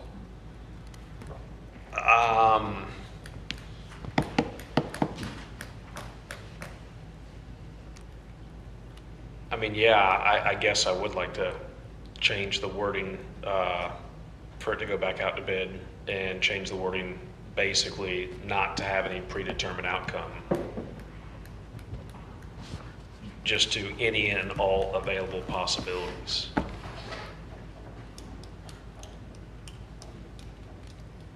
But I should probably do that as a second one because if my first one fails, it doesn't matter. So I would say that if the first one passes, then I'll make a motion for that as the second one. Right, so your motion is to table... Table it until the December meeting and reject Matrix's bid. All right. Is there a second? Second. All right, it's been moved and seconded to table this discussion until the meeting in December and to reject the bid that we have from Matrix. Further discussion? Yeah, I appreciate you guys being here. Appreciate hearing everything from everybody. You know, I kind of take it personal, Chief, when you tell you got your deputy chief taken from you. I kind of like look at it in a different light that our deputy chief got a promotion because he did such a damn good job. You know, and that's why you're the chief now. I appreciate it. You know, ultimately, at the end of the day, I mean, I don't feel good about spending $57,000 with a company that's not going to come present to us. So kind of regardless of what was going to happen tonight, I was probably going to postpone it regardless, because if they're not willing to come in here and say, hey, this is what we're going to provide, this is who we are, and have a back and forth with $57,000, I don't really like doing business with that person. That being said, I still do believe that gathering information is the best way to make an educated decision. And my problem with trying to get everybody under one roof is you can't ever get anybody under one roof. And so if we can't work it from that direction, you know, then you got to work it from the other direction. It's got to start somewhere. If it goes nowhere from that, so be it. But I just believe that the conversation is got to be had, and where it goes from that, I don't even know if I'll be up here at that point in time to determine that. But I just don't understand how anybody could tell us one way or another whether it's going to work or whether it's not. This is what I do know. There's plenty of fire departments in this country that have some form of consolidation one way or another. So there's not anybody in here that can tell me that it can't be done. You can't sit here and tell me that in every situation that it's not been beneficial. I do believe there's cases on both sides. I do believe that there's been cases where it's not been beneficial. I do believe there's been cases where it's been beneficial. But I don't know how any of us would be able to ascertain any of that without information. I like information. You know, then you want to go talk about the money aspect of it. I mean, we're sitting here talking about $57,000, and you know, the only thing I have not supported the fire department here on was a $500,000 boat. I have voted with you guys on absolutely everything else you've needed, because I believe it's our job to give you guys the tools you need to do the job. The boat I disagreed with. So I don't think it's out of the realm of possibility that this $57,000 that's lighting it on fire, I think that it's just a necessary evil that unfortunately this is what it costs to get through it. So, you know, I think at some point it needs to be done and we can put it to rest. You look at the police department and nobody's talking about consolidating the police department because that went through a tough 6 months, year, or whatever else it did. And once it pushed through that ceiling, guess what? Nobody talks about it anymore. So I'm ready to put this thing to bed, but not with Matrix at this time, for sure. Chiefs, both of you, Chief, thanks for coming out. I know there's probably tons more in play than we know, and we're working towards finding a way to get someone to look at it for us and see what might be beneficial to the organizations and to the community and all. And if that doesn't happen, it won't happen. So I know it'll be a challenge to get there if it's going to happen. But the best thing I heard tonight was that the two are just getting along great and very, very well in training. So I'll know that the brothers in arms, to hear that, it just impresses me, because in a former council before I was here, and one of the angriest I got while I was sitting out here was hearing a council member accusing the Ocean City Right Department of stepping over dead bodies. And that was very disheartening to hear back then, disappointing, and I'm glad that attitude has changed from those in the audience. Thank you. Anyone else want to speak? Mr. Allegretto? Yeah, I'm not going to support the motion. It's one thing to say, hey, let's get some action and let's finish this off and let's move on with this. It's another thing to say, hey guys, twist in the wind again until December. So if we want to do something about it, let's do something about it. Let's move forward with one of the two options that we got as a consolidation study, where we're asking for a piece of paper to come back to us that we can't do anything with, that's going to sit on a shelf, that everybody else doesn't want to participate in. Then let's get that information back, and let's not worry about whether or not that we think that it's only one of three things. It could be anything. We have no idea. I know they're not here. I don't know that I've ever seen a group offer any type of study to us and then come in and give us a sales pitch or tell us what's included in that. Like, we have a team of people that review all of these things that come in and they say, hey, here's the best one. This one's better than this one. If we disagree with that, I mean, we could probably get down into that, drill down into those weeds. But I just, let's just move on from this, man. I don't know who else needs to come into this room and tell us this is not going to work. But I think we've gotten almost everybody come into this room and tell us it's not going to work. Eventually, I think we're going to see a whole room full of people in here telling us that they don't want this. I understand wanting the information. I think it doesn't work unless everybody involved wants to be involved, and nobody wants to be involved, really, at all. I think we have a really good fire department. We had a great fire department. We've lost some really senior members of our fire department over the last 2 years. I don't want to lose any more members of our fire department. Matt Baxley is not going to be there forever, and so who's the next one? It's just like any private business that you have. You have the guy that runs the business, and then you train the managers. Eventually those managers take over the business, and if you don't have that person because they left to go somewhere else, whether that's for pay or morale or any number of things, I don't agree with this. I've not agreed with it from the beginning. I can't support the motion. I can't support doing this study at all. I think we have to listen to the experts that have been in this room, that have told us that this is never going to work. And I don't know who else can tell us that. Thank you. Thank you, sir. Mr. Berry. Mr. Allegretto, I agree with you all the way. I went through this years and years ago when we talked about consolidating with the Sheriff's Department. And I'm so glad to see that we did not. And we have our own police department. We're doing great. You're doing great. Our fire department is doing great. I'll do whatever I can up here to help you stay great. I can't see consolidating. We have the mutual aid already. Everyone that I've talked to all over the county, they don't want to consolidate. So why even push it? If you want to study, go do it yourself. I mean, what are they going to tell us that we don't already know? Everything. You don't know anything about fire services, just like me. I don't know anything about it. The study's going to tell you about it. Anyone else? Wow. Wow. Mr. Mead? Do you? I don't. Yes, I do. Okay.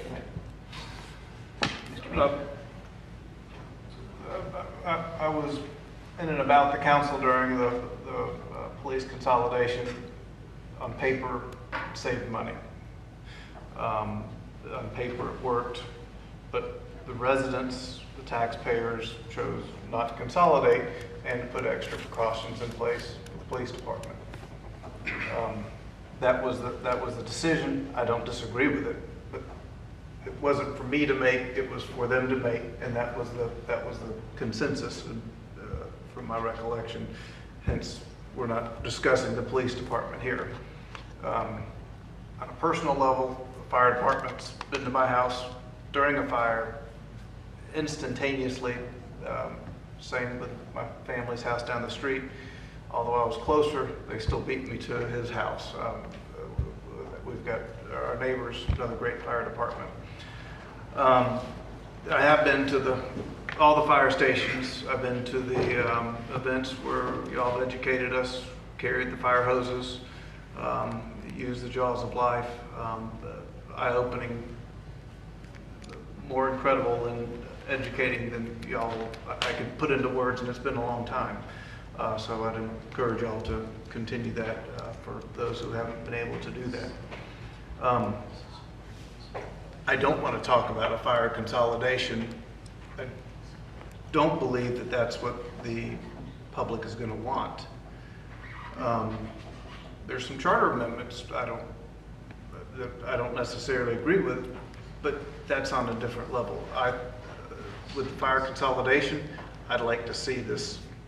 If there's a study that gives everyone an independent review, and we've got it, we've reviewed it, and I think at the end of the day we'll determine not to do the consolidation.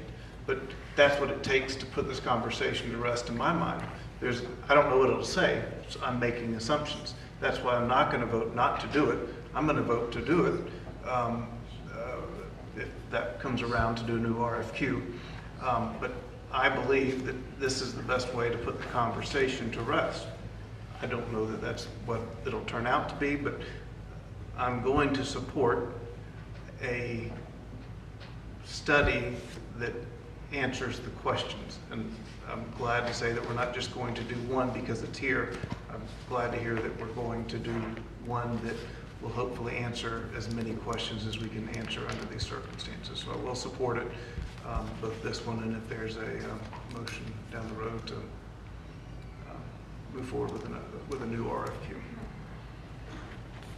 Anyone else wish to speak? Mr. Jeter. So after this, we're just going to edit the RFQ and go back to the same thing minus some details. Should this motion pass? That's what we're doing here. You're going to edit it slightly and come back with the same study. I think the idea is to postpone it, to give time. I know I need time at this point. I mean, Matrix isn't here. I don't want to hire someone for $57,000 without talking to them. I have seen people that we have done studies with come in here and present. So these guys didn't. I don't really feel comfortable spending that money without having a conversation with them. And if it helps speed the process up by putting an RFQ out, that way when we get to December, we can take action. I'm okay with that. Well, that was my question. So what's that timeline between them there? We're going to be able to do that and put another RFQ out there, so we're just tabling the next RFQ to December, ultimately? No, this one right here is to table it. I think that if it were to pass, it would be to make another RFQ so we could have something by December to make a decision on. Motion on the floor was to take the consolidations, push the consolidation study till the December meeting and to reject the Matrix bid. That was the motion. I mean, I'm all for supporting rejecting this bid. I'm kind of at a point to where I'm done with it too, but putting the two together, we're rejecting this bid We're not putting the two together. This one's just to reject the bid and table this discussion, our consolidation discussion, till December. That's all this motion is. Table it to December to talk about it again. Correct. I think we need to let you guys get together and go work, like I said earlier, work backwards from you all and the state and everything else. I don't want to waste staff's time putting out another RFQ. I don't want to waste your all's coffee pot time, discussing this for 3 more months. So I'm not going to support it. Any other comments from council? Council, please vote.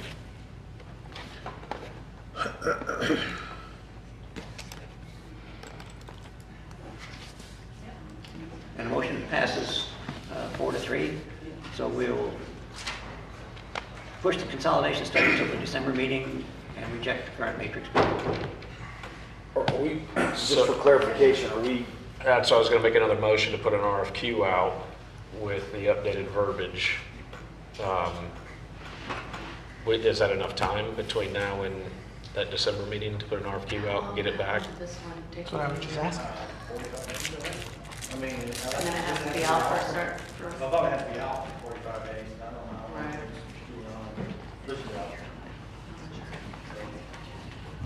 We got about 75 days till that meeting. yeah, October 1st, the first of the fiscal year, which is next week, which is very difficult with purchasing. We could start in mid-October. Yeah, probably mid-October started. All right, then I'd like to make a motion to resubmit the RFQ for a fire services study.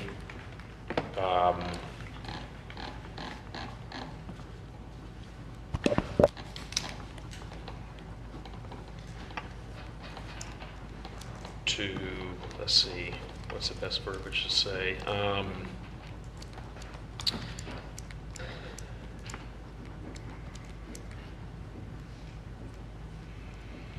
I guess to review all available options. Okay, the motion is to resubmit the RFQ for a fire services study to review all available options. Instead of saying the 3, right? That's Correct. Second. Second was Mr. Schmidt. Yes, sir. Okay. Further discussion? Mr. Jeter? So leaving it this open-ended to explore all other options, would this benefit you if it comes back and says you need another building, you need 5 more firefighters? Would this study benefit you the way it's open-ended now? If it comes and says that and you're all willing to do it, but I have a feeling this is going to increase the price substantially. But because it sounds like it's just an open-ended, what's the best way to do it? I have a feeling that's going to increase it a lot, but I don't. Yeah. Based off of what, I guess there'll be a different cost on different Additional options are work, out there. Yeah, additional Yeah. work. So I'll support the RFQ just so that we can see the cost and see the data and ask questions in, but And do you want, just for clarification, because you talked about a meeting, obviously we have a big committee and sealed bids and all that kind of stuff. Whoever the big committee picks, you would like them to be at this meeting? Is that what you're asking? I would recommend that if they want us to spend that kind of money with them, that they probably need to be here to present. And that can be part of the RFQ. That the bidders that are prepared to present. Because I'll be honest with you, when I saw Matrix, the first thing I thought of was that damn library study. Because that's who did that one. And then they came in here and provided us, I think, 5 options. And I don't know if it was 2 or 3 out of the 5 options weren't even options. So before I even opened it up, I was like, no. All right, council, the motion on the floor made by Mr. Smith, seconded by Mr. Schmidt, is to resubmit an RFQ for fire services study to review all available options, and include in that they would come make an oral presentation of their bid. Any further comments from council? Mr. Mayor? Yes. Go ahead. Okay, yeah, just before we get done with this business item and move on to the next, I'm very sensitive to workforce culture. I think Mr. Peters and I have talked about this conversation of workforce culture since day one, more in the context of just overall, not just within the fire department, but just overall inside an organization. And being very sensitive to hearing feedback from leadership, which I respect, about morale. I don't want this, again, I'm just trying to compete with different narratives, but I think it's disingenuous and I think it's unfortunate that we hang this conversation in the balance of our culture and our morale. But I don't want to get in a conversation today when the red light's on about the different things that has impacted culture and morale that's not positive for the fire department and it's not positive for that culture.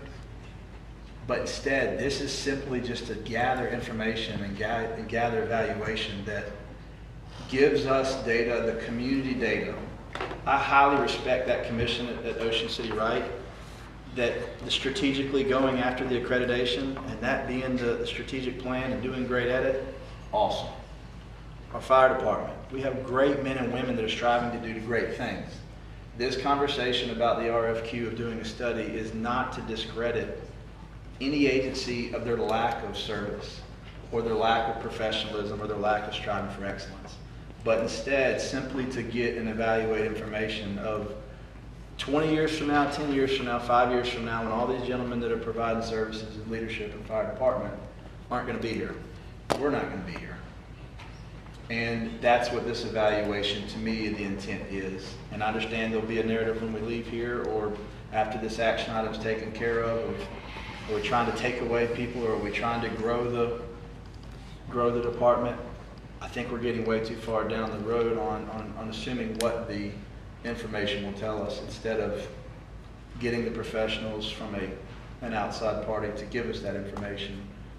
But instead continuing our leadership to provide support for the fire chief leadership, which is the city manager, and the city manager's leadership, which is the council, that whatever ultimately this council decides to do, no one here is saying that any fireman is not providing a good service. That's it, Mr. Mayor. Thank you. Mr. Mayor, Mr. Meade. Sorry. I'm sorry. I just want to follow up real quick on Mr. Schmidt's idea. I thought you were going to say, and maybe it's something we could do, is with their expressing the concern of the troops, if you will, that we draft a letter to the troops and let them know our intent here is not to harm them, cut them. We're looking for best solutions. So I don't know what motion needs to be made or direction to staff or whatever, but we want them to know we plan on supporting the troops. We are looking at improving things for all, if that's possible. If it's not possible, they don't have anything to worry about. If it's possible, then things will get better.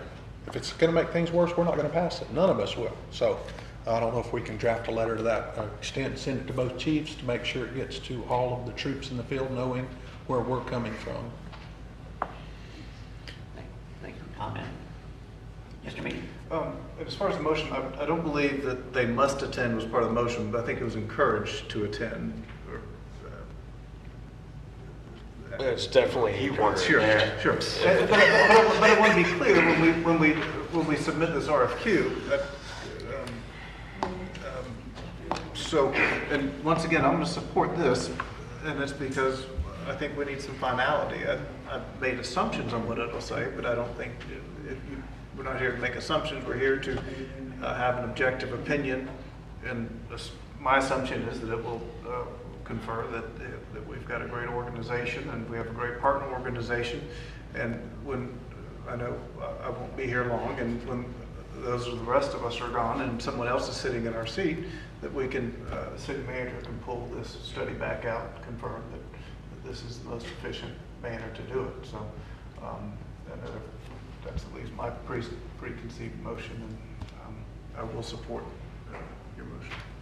Mayor, some of the other local government agencies around here have started to allow bidders to appear by Zoom or Teams, like virtually. That's maybe a suggestion that y'all do that, maybe it's an option too. Typically, if we put requesting an oral presentation as part of the RFQ, they'll price that into the cost of their response. So it may be an additional cost, but that's what it is.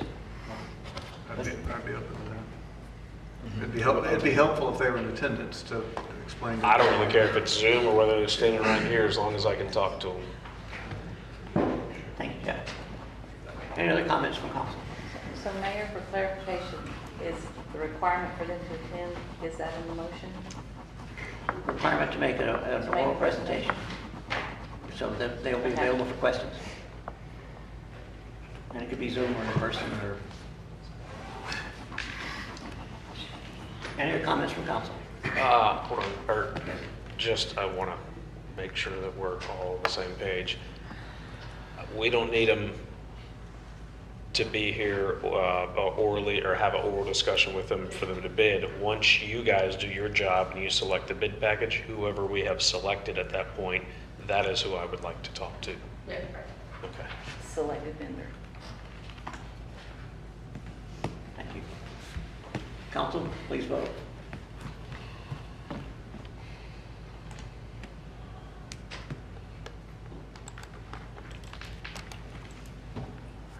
And it does pass 5-2. Thank you, council. All right, are we finished with that item? I think we are. Let's go on to 12.3, award of RFP 24-013 for property and casualty, general liability, and workers' compensation insurance. Mr. Frankston. Council members, thank you.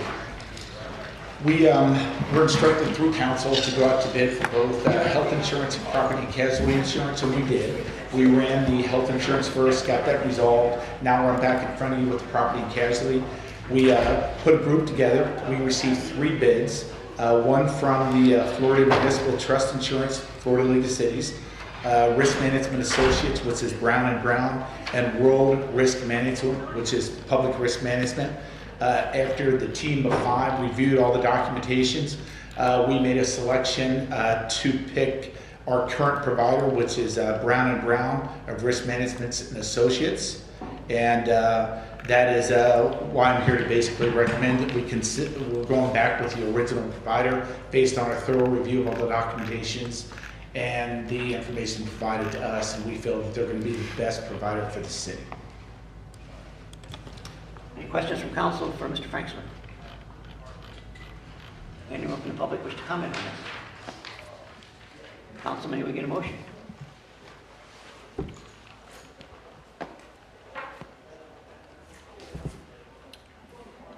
Yes, I'm trying to find it here. I'll move that we adopt staff's recommendation on renewing our insurance with Brown & Brown. Second.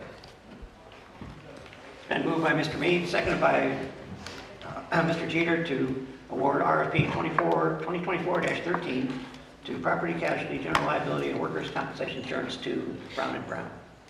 Further comments? Comments? Council, please vote.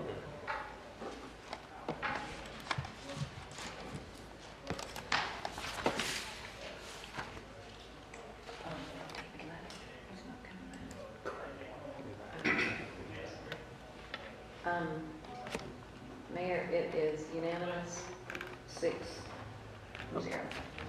Can we have one abstention, or should we? You have one that's not Oh, here. I see, he's gone. I didn't see you stepped out. Okay, it does pass, 6-0. Thank you. Move on to item 12.4, FY 2024-25 vehicle purchases. Yep.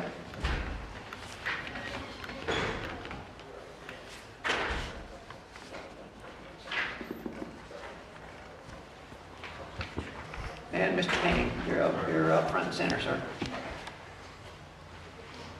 The items, the FY 2024-25 vehicle purchases. Daniel Payne, Public Works Utilities Director. Mayor and Council, tonight you have in front of you items related to vehicle purchases for our most departments that we have in there. The Fleet Division in Public Works is responsible for administrating a fleet replacement, maintenance, and purchase of the vehicles in the city's fleet. During our initial budget process, we identified vehicles for replacement. This year, we had a total of 8 for replacement, and then we had one new vehicle for the Recreation Department that's not a replacement, but it's a new vehicle to the fleet. The majority of those vehicles are police vehicles, 6 Dodge Durangos. There's 1 solid waste knuckle boom, 1 sewer collections F-150, and then the recreation vehicle is a Ford Maverick.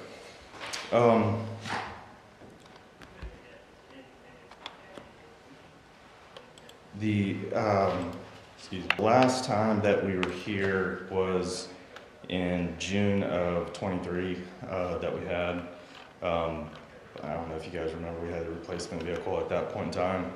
Just as a timeline, just to kind of tell you where we were at with those, we have, or currently out of those 6 vehicles, we are waiting on 1 more, and we haven't received. But basically, those lead times have been 13 months. Previously to that, in August, September of 22, 17 months, 10 months, 11 months. All the vehicles usually have has been, you know, if we could estimate, probably 12, 14, as long as we've seen is 17. So that's what's kind of spurred on ordering vehicles in this form or fashion. You know, most of the carriers that we have are Evolve Forward and then Step One for the police vehicles. Having said that, since there is kind of we don't know when we get them, basically. We have ideas. Some of the trucks are like custom, like the Knuckle Boom. Knuckle Boom is basically a custom order. It comes in, you know, pretty close when you say about a year, 13 months or so.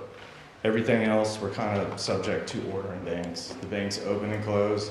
Sometimes we know when, sometimes we don't. Sometimes we don't know how long they're open. The 2024's banks have closed. We're waiting for the 2025 banks. That should be open this week, is what we feel like. That's why one of the reasons this item's on here. So we'd like to be ready with letters of intent. We know these vehicles could come in next year or they could come in following year, but we'd like to get our orders in. So having said that, the recommendation provided in front of you is to provide letters of intent for these 9 total vehicles for the fleet on that end, a replacement, and I can answer any questions that you guys have at that time. Thank you, sir. Questions from Mr. Payne? Mr. Smith? Just one. I see we're looking for 624 Dodge Durangos. Yes. I mean, Step One's had 500 fleet vehicles over there across the mall. Right. They probably still have some 22s on the ground, I would guess. Have we thought about maybe picking up the phone and calling them and saying, hey, what's the oldest inventory that you got on the ground and what's the best deal we can get on it? Because it should be better than whatever fleet deal they should be able to give. Good question. The shortest link that we have ever gotten is those vehicles. Like the last time we came up and purchased them, the vehicles were ready within 90 days or they were on the lot. Obviously we knew that. Same with this way, and those are the ones we know that are available. I think they also have the state contract. Obviously, that's why we're buying it from them. But those vehicles are, I don't want to say ready immediately, but they say that they can have them within 30 days. Did they have older ones? We didn't have older Durangos on there. Well, that's what I'm saying is I know they've had fleet vehicles sitting on the ground for multiple years. It might be worth picking up the phone and calling them and saying, hey, what's the oldest? If it fits what we need, what's the oldest you got on the ground and what better deal can you give me than what the fleet deal is? Because as a car dealer, that inventory, it eats your lunch sitting on the ground, and I know that they're doing whatever they can to get rid of that stuff. Good point on that end. I mean, I think the quote we have is like 24s on that end, but if there is old models, I don't see an issue with that if they meet the specification that these guys had. I think the tougher part that we have from there is not getting those vehicles in. The Durangos, its outfitting has been, rigging and outfitting it seems like it's been like a year because they all go to the same safety place to get outfitted and everything else. So I know we just got ours here recently, but I think we would be open to that if they had some older ones. I think that's worth a check on that side. Mr. Walker? Last year you provided us a sheet that showed your fleet replacement schedule, and I didn't see one here on it because there was confusion about which truck was being replaced, how many miles were on it, and that kind of stuff. Sure. Are you still maintaining that schedule? Yeah, we still have that master list. It seems like it did cause a little bit of confusion. I did have the individual serviceability reports that occur annually when we start to do this, since that's kind of the conclusion and the catalyst of it, and then everything else kind of goes back to the sheets. I do have them here. I didn't attach them to the agenda, but yeah, that master sheet is still there. We've had a little bit of turnover administratively over there. I think it's up to date, but at the same point in time, We also have it in the fiscal year 25 budget as well. well, then that's probably the most recent one. You have the vehicle number, mileage, year purchased and all that. Okay, good, thank you. And then also, just, this might be more towards you guys, but I know that you're a part of it, you know, I'm just trying to always figure out how the clock is built. So here we are, the night of the budget and the millage rate setting, and you're asking for what, how much is it, 600, 300, 600? Well, it's broken down in there, so let's see, total wise, it should be, Thought I saw it up top somewhere. It's about 660. 6 what? It's about 660. I can give you an exact number. We break it down by. Oh, it's okay.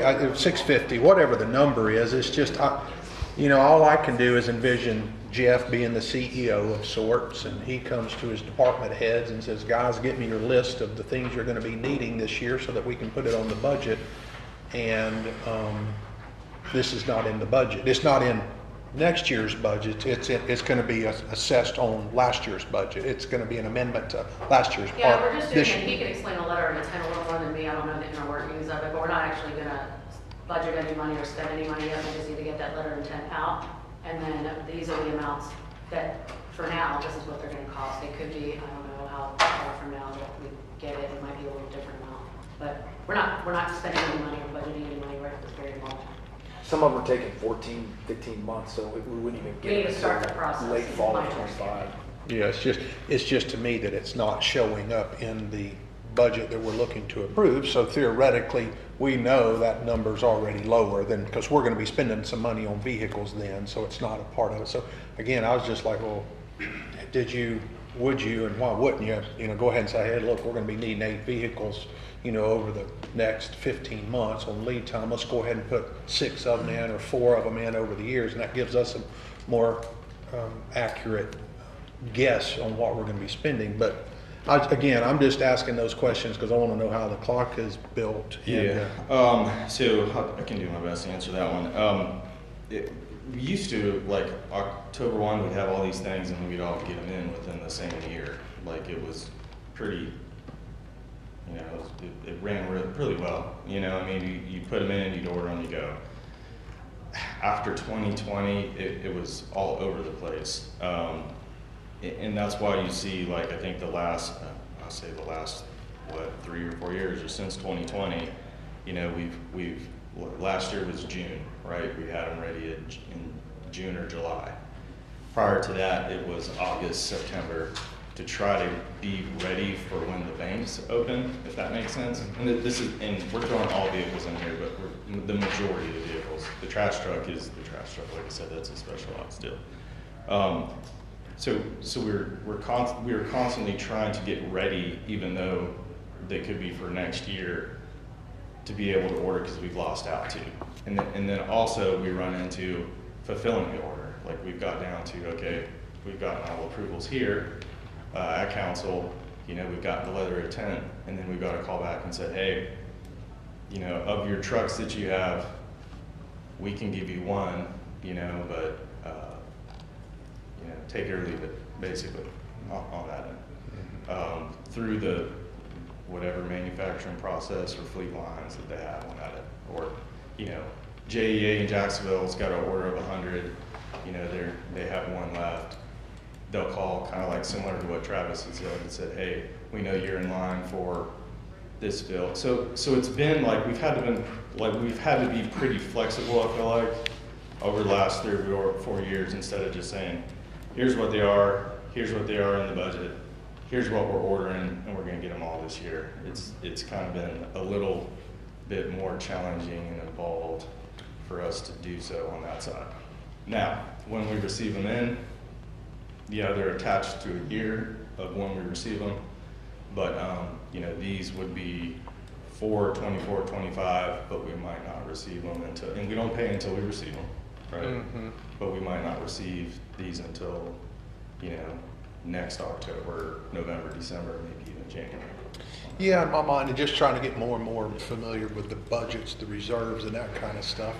I mean, whatever the number is, 650,000 in my mind, simply it would be 650,000 in the 25 budget.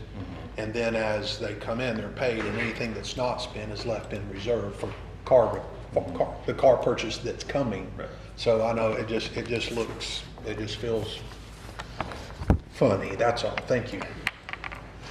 Mr. Mead. It's my recollection that we have the schedule that we were talking about before that's not in the backup. We've got this many cars. This is the lifespan of the car we anticipate to replace, X amount of cars. And that's generally in our budget, isn't it? Replacement of police. Yes. Okay. It's So so these generally are in our budget. These are budgeted items for the coming year, correct? Maybe not these specific vehicles, but we do have vehicle replacement in our budget for the police There's a department. vehicle for replacement plan, that's correct. Okay. Is that kind of, I think he's saying, why aren't we, for these 6, why didn't we just put them in the budget where it's more fluid now, where we're ordering a year in advance to be able to get them, so we don't stick them in the budget because we don't really know what we're gonna order. When I worked at the county and CFO over there, we did the exact same thing. We ordered years in advance and did that, so. so Mr. Walker saying, why don't we have these specific ones? And then my question is, do we generally have a fund for whenever these come through? Is that the distinction between? Yeah, they move to whatever account that clears and goes through, and, whatever fund, like the trash truck is in, 1,500. And thank you. The curiosity point, and I don't want to answer it tonight. I mean, if somehow it did, but last year at this time at the budget, a big request came for vehicles. Yeah. And it was like, well, aren't we about to approve a budget that's going to contain that in there? And they're like, well, that's not contained in there. I'm still confused. It should be in there because we're about to approve the budget. We know they're going to need to be purchased. So I don't know why it's being presented. I don't know why it gets put the day of the budget meeting, a request for 650,000 of vehicles. It was about that number last year.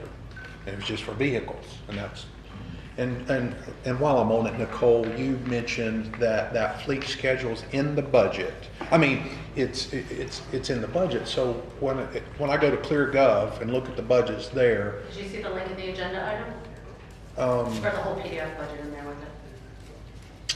I can't say that I did. That's where you So when I've been spending my time on ClearGov, it's not on ClearGov, this No, it's the fleet? link in the agenda item, and then you'll have a digital budget book once it gets on October 1st. If you look at the agenda item, I've had the digital budget book on the whole time. Mm-hmm. Past 2 meetings. Mm-hmm. Thank you. Any other questions for Mr. Payne? Anyone from the public wish to speak to this? Council, may we get a motion?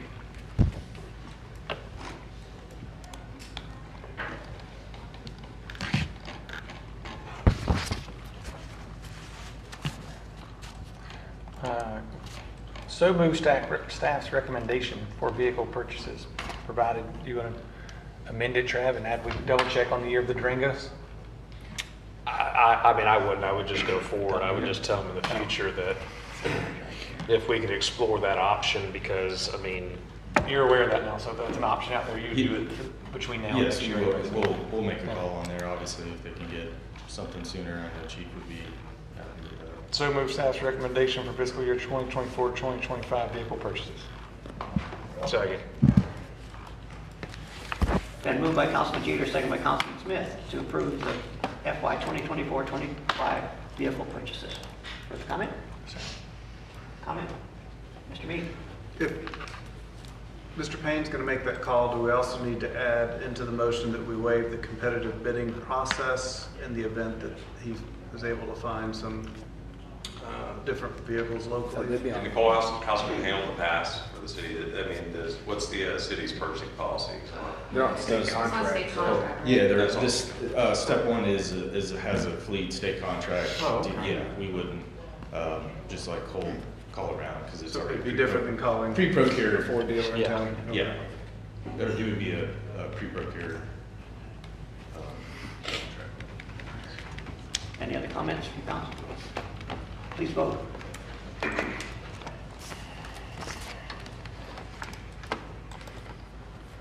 Does pass unanimously. Thank you, council. That'll bring us to item 13, city manager reports. Mr. Peters? Thank you, Mayor.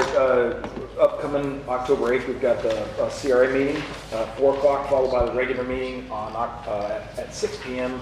And our second meeting in October is the 22nd. I did send everybody an email today. Devin took some really good pictures of Sound Park with all the lights and everything that are installed. You may not have a chance to see it. I just sent it about an hour before the council meeting, but all the Sound Park lights are done up and looks real nice. The last thing is, I know you all have gotten a lot of emails on the 107 and 109 Carson.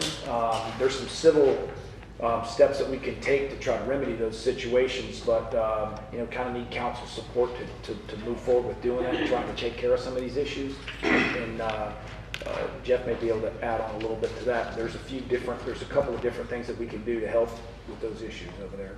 And kind of building on that, code enforcement's already, I think, starting their process. And so we need to get some liens on the properties first. And I think there's some investigation. Chris Rossetti knows the answer. I think one of the properties might have a lien still on it, so we might be able to proceed forward a little bit sooner. But we were hoping to maybe get permission to explore and come back to you with some options, some civil options on those properties if they don't respond to code enforcement. You want a motion on that? Yeah, I think direction would be fine. I mean, if everyone nods. Fastest and most aggressive way possible. I would agree with that, 1,000%. Whatever you can do. And then now, if we were to, originally I was maybe going to ask you for pre-authorization to go file something, but I don't want to do that. I'd rather bring it back in front of y'all, and I think we'd be able to do that before too much time goes by. So. Mr. Berry? Are any of these properties homesteaded? That's a very interesting question. Actually, both the homes are owned by deceased individuals who have never had their estates probated. And so we're actually going to have to initiate probate proceedings as creditors. And so, long story short, probably not. So. Thank you. Any other questions? All right. So we've got direction. That's all good. Mr. Peters, anything else? That's it, Mayor. All right. Thank you. Jeff, you have something for city attorney? If y'all have any questions on the report, I can answer them for you. Appreciate you stepping in tonight. Thank you very much. Yeah, Kim's pretty sick, so she called yesterday. Oh, sorry about that. Hope she gets well soon. Okay, final comments. We'll start with Mr. Allegretto. Nothing tonight, Mayor. Mr. Berry. Nothing at this moment. No, sir. Mr. Mead. Unfortunately, I didn't catch your name, but the 24 Park Circle, if the lady that came and spoke earlier, if it'd be possible to circulate, if you'd be willing to kind of look into some of those things that were mentioned, to the extent that it's public record, of course, and if you could circulate what the results were. We'll give you fine. Yeah, they actually, Daniel's crew, Public Works guys, went to, after the first email that she contacted Mr. Berry, who had contacted, had sent me an email and made us aware of it, and they had gotten that email too, and jumped right on it and took care of that. But yes, I'll get with Daniel and give you guys a. And then some of the other things you mentioned, just so we can have some conclusions to them. What I'll do is I'll get Daniel to kind of send me an update email. I'll get it to every one of you guys so you have the same thing. Appreciate it. Mr. Schmidt. Yes, Jeff, you might already have something in motion, but I believe we only have one meeting in November.